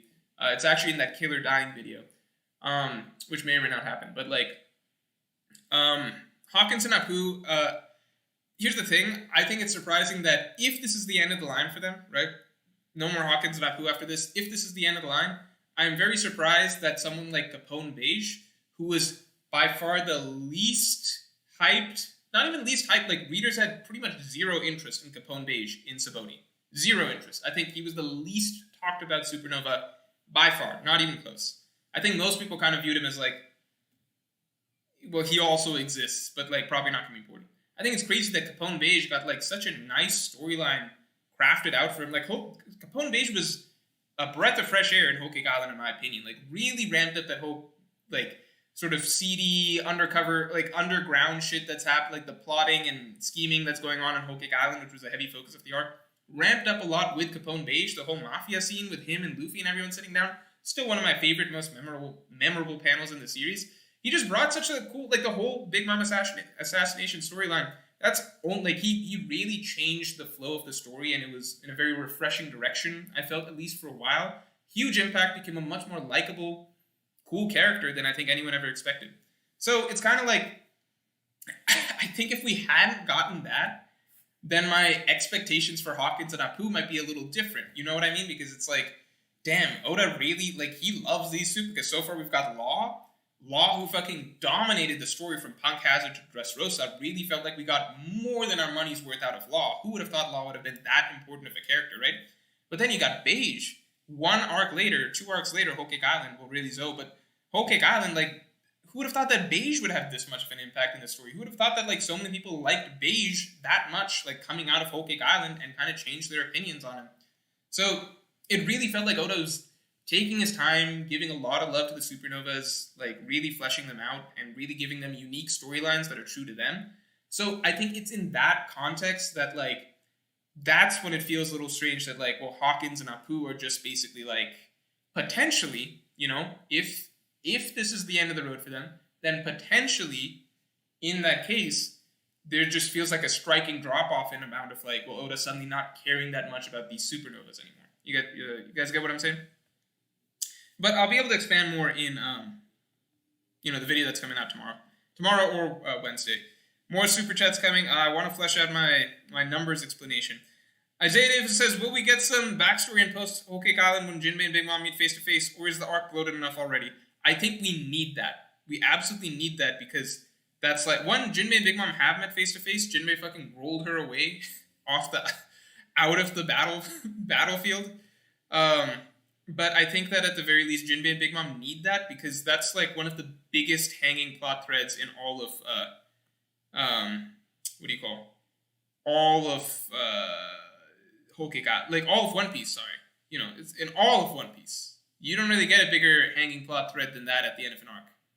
It's like all of One Piece. That's one of the most major hanging plot threads. So it needs to be addressed somewhere.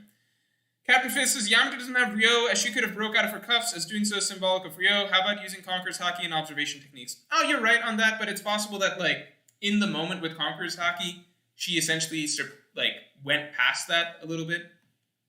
In terms of, like, no matter what, at the end of the day, Conqueror's Haki flowed out of her. So she skipped the phase, I suppose, of basically having to do it with armament first. Because no matter what, the thing that is constant is that the explanation we have of what advanced Conqueror's Haki is, of using it in battle, is letting it flow out of you a la Ryo. It's essentially, like, Ryo, again, is just a term for letting Haki flow out of you. It's just that, like, 99% of people, that means armament Haki. So in that moment, Yamato, like, for Luffy, the steps were essentially learn how to do it with armament Haki, then realize you could let Conqueror's Haki flow out instead. So it's not like a mix of armament and Conqueror's. It's literally just, from the explanation we have, it's letting Conqueror's Haki flow out of you instead, right? Ryo is just a flow. So you're replacing that flow with Conqueror's instead of armament. So really it is still Ryo, just not in the fan term use of Ryo, because we use it mainly for armament, okay?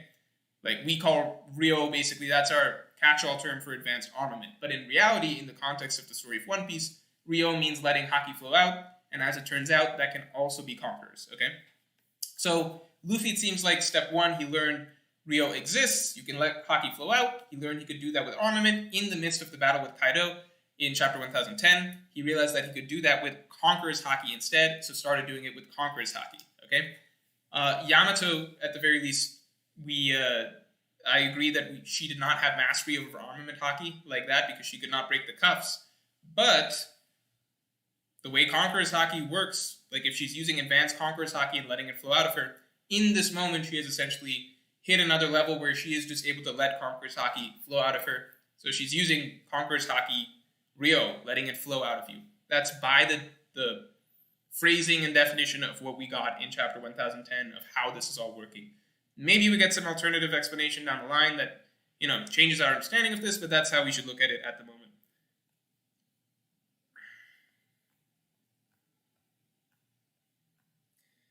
Oops, scrolled up. All right.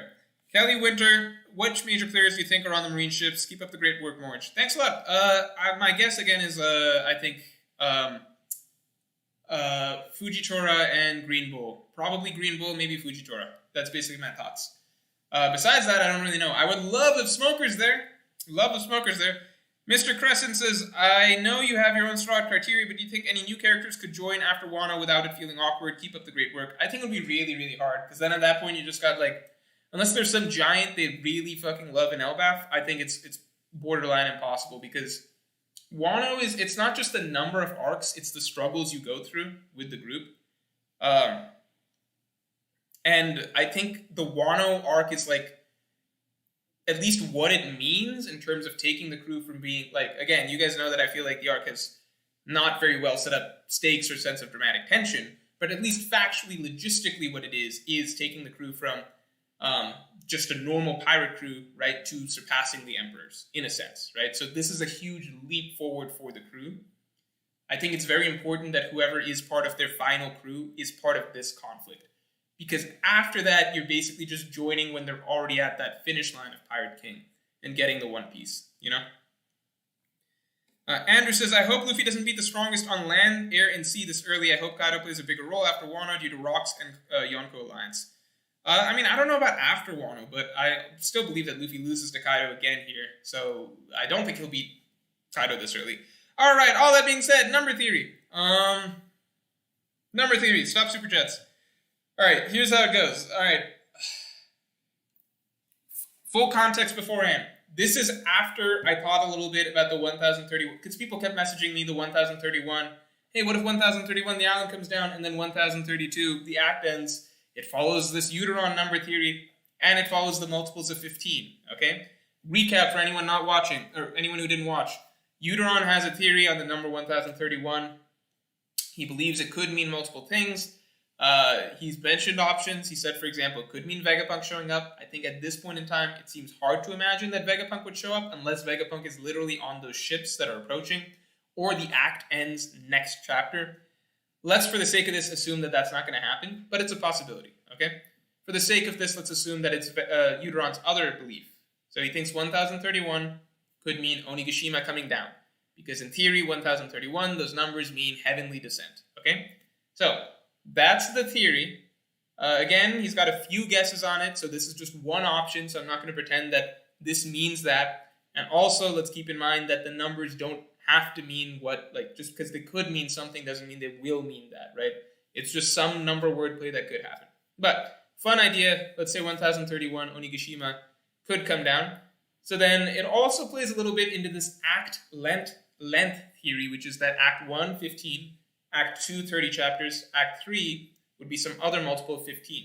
So the idea that the acts will all be multiples of 15 going forward, right? So 15, 30. If Act 3 were to end at 75 chapters, it would end at 1032. So, you know, on paper, it's something fun where, like, 1031, island comes down, 1032, act ends. That does play into things pretty nicely. But again, it's only if these number theories are correct. But I did think about it. So I was like, okay, so let me hypothetically calculate out if Wano is, you know, some number more chapters or whatever.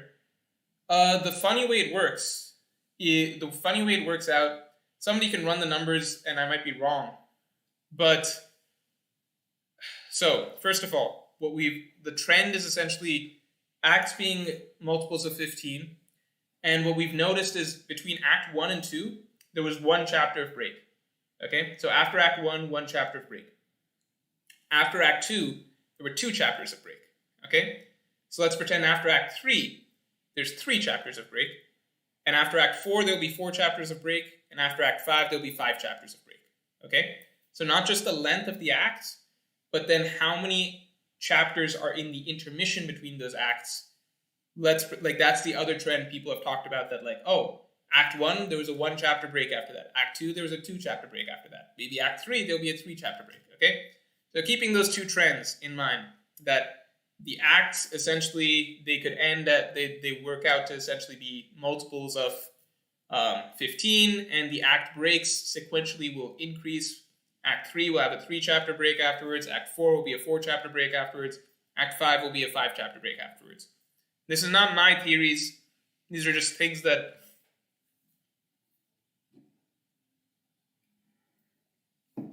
sorry about that. These are just things that people have pointed out to me, okay?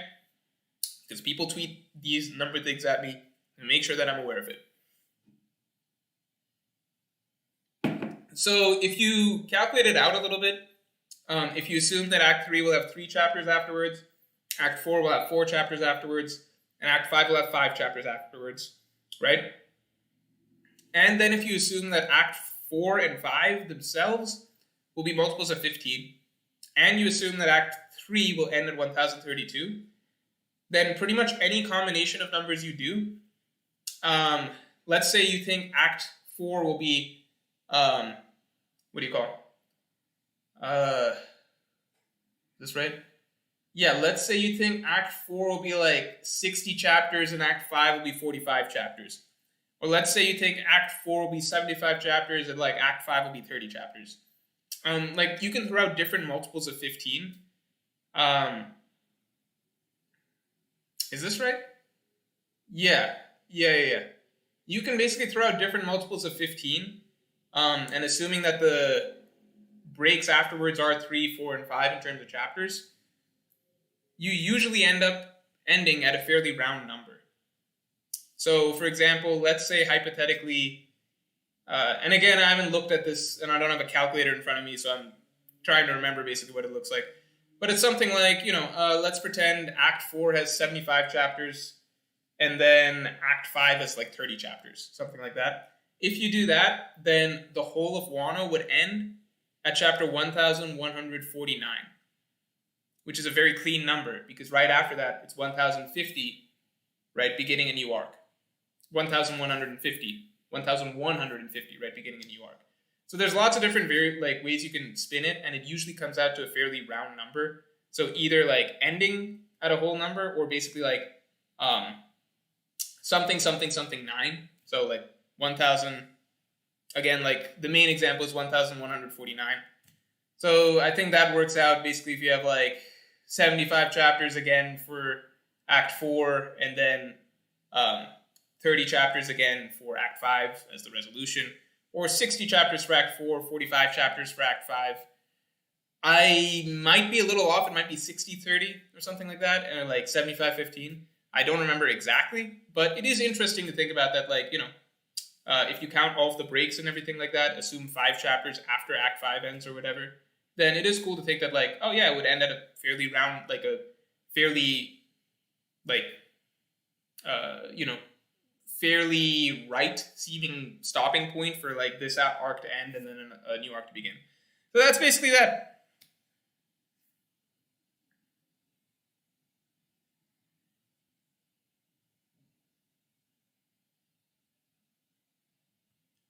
Let me double check how people are doing this.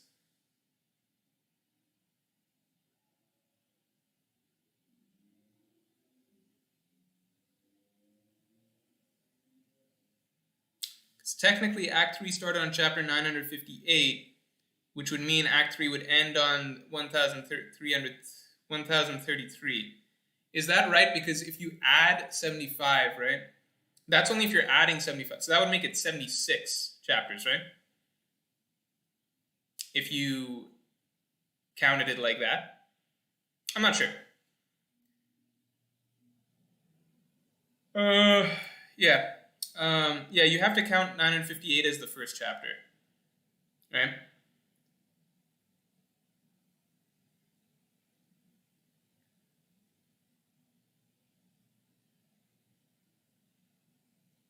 No, so Dylan, you would do 958 plus 74 because you gotta count it like that. Yeah, so I mean, that's why I said it's like a very, tinfoily theory. So it's not like something that I actually am banking on, because it's like, it's just, numbers based on numbers based on numbers. But like enough people messaged me the number stuff that I was like, okay, if that all makes sense, then what would it come out to? Enter Name says, is Jack done for Wano? I hope not. I think no. That's my opinion. I'm going to do the last super chats and then call it a day and eat my food. Chris Roshan says, the ancient weapons are like land, water, and sky. Uranus might be Kaido's devil fruits. I hope it's not like another like devil fruit type thing or like person. Chris Roshan, really coming in at the end. Continuation, they're a counter for these ancient weapons like Pluton, Frankie Blueprint, for Uranus, Momo, devil fruit for Poseidon not yet revealed. I see what you're saying, like artificial counters to these things, but yeah, I don't know. I personally don't like the idea of like another, basically, what do you call, devil fruit that, or like another human being the ancient weapon, essentially. All right, guys. I'm gonna call it for today. This was a fun stream. Hey, Yano says, let's be real, there's no way Act 3 ends in the next 3 chapters. And I would agree. I think it's very hard to imagine it ending in the next 3 chapters. That's definitely a stretch. One last super chat from, who's this? Pierce Sullivan says, Mort, since there are only 9 beds on the Sunny, will Jinbe sleep in the fish tank? That is a hilarious idea. I think that's a great idea. I love that idea. That makes total sense. Also, I think they could just add more beds. But I think, listen, humans would not want a dirty fish sleeping in the same room with them. So yeah, I think that they should send him to the fish tank. I'm gonna end the stream on that. Is there anything else? Think so. Think all good. All right, everybody. I will talk to you all. Well, video coming out tomorrow, Wednesday, but I'll talk to you all, I guess, next Monday.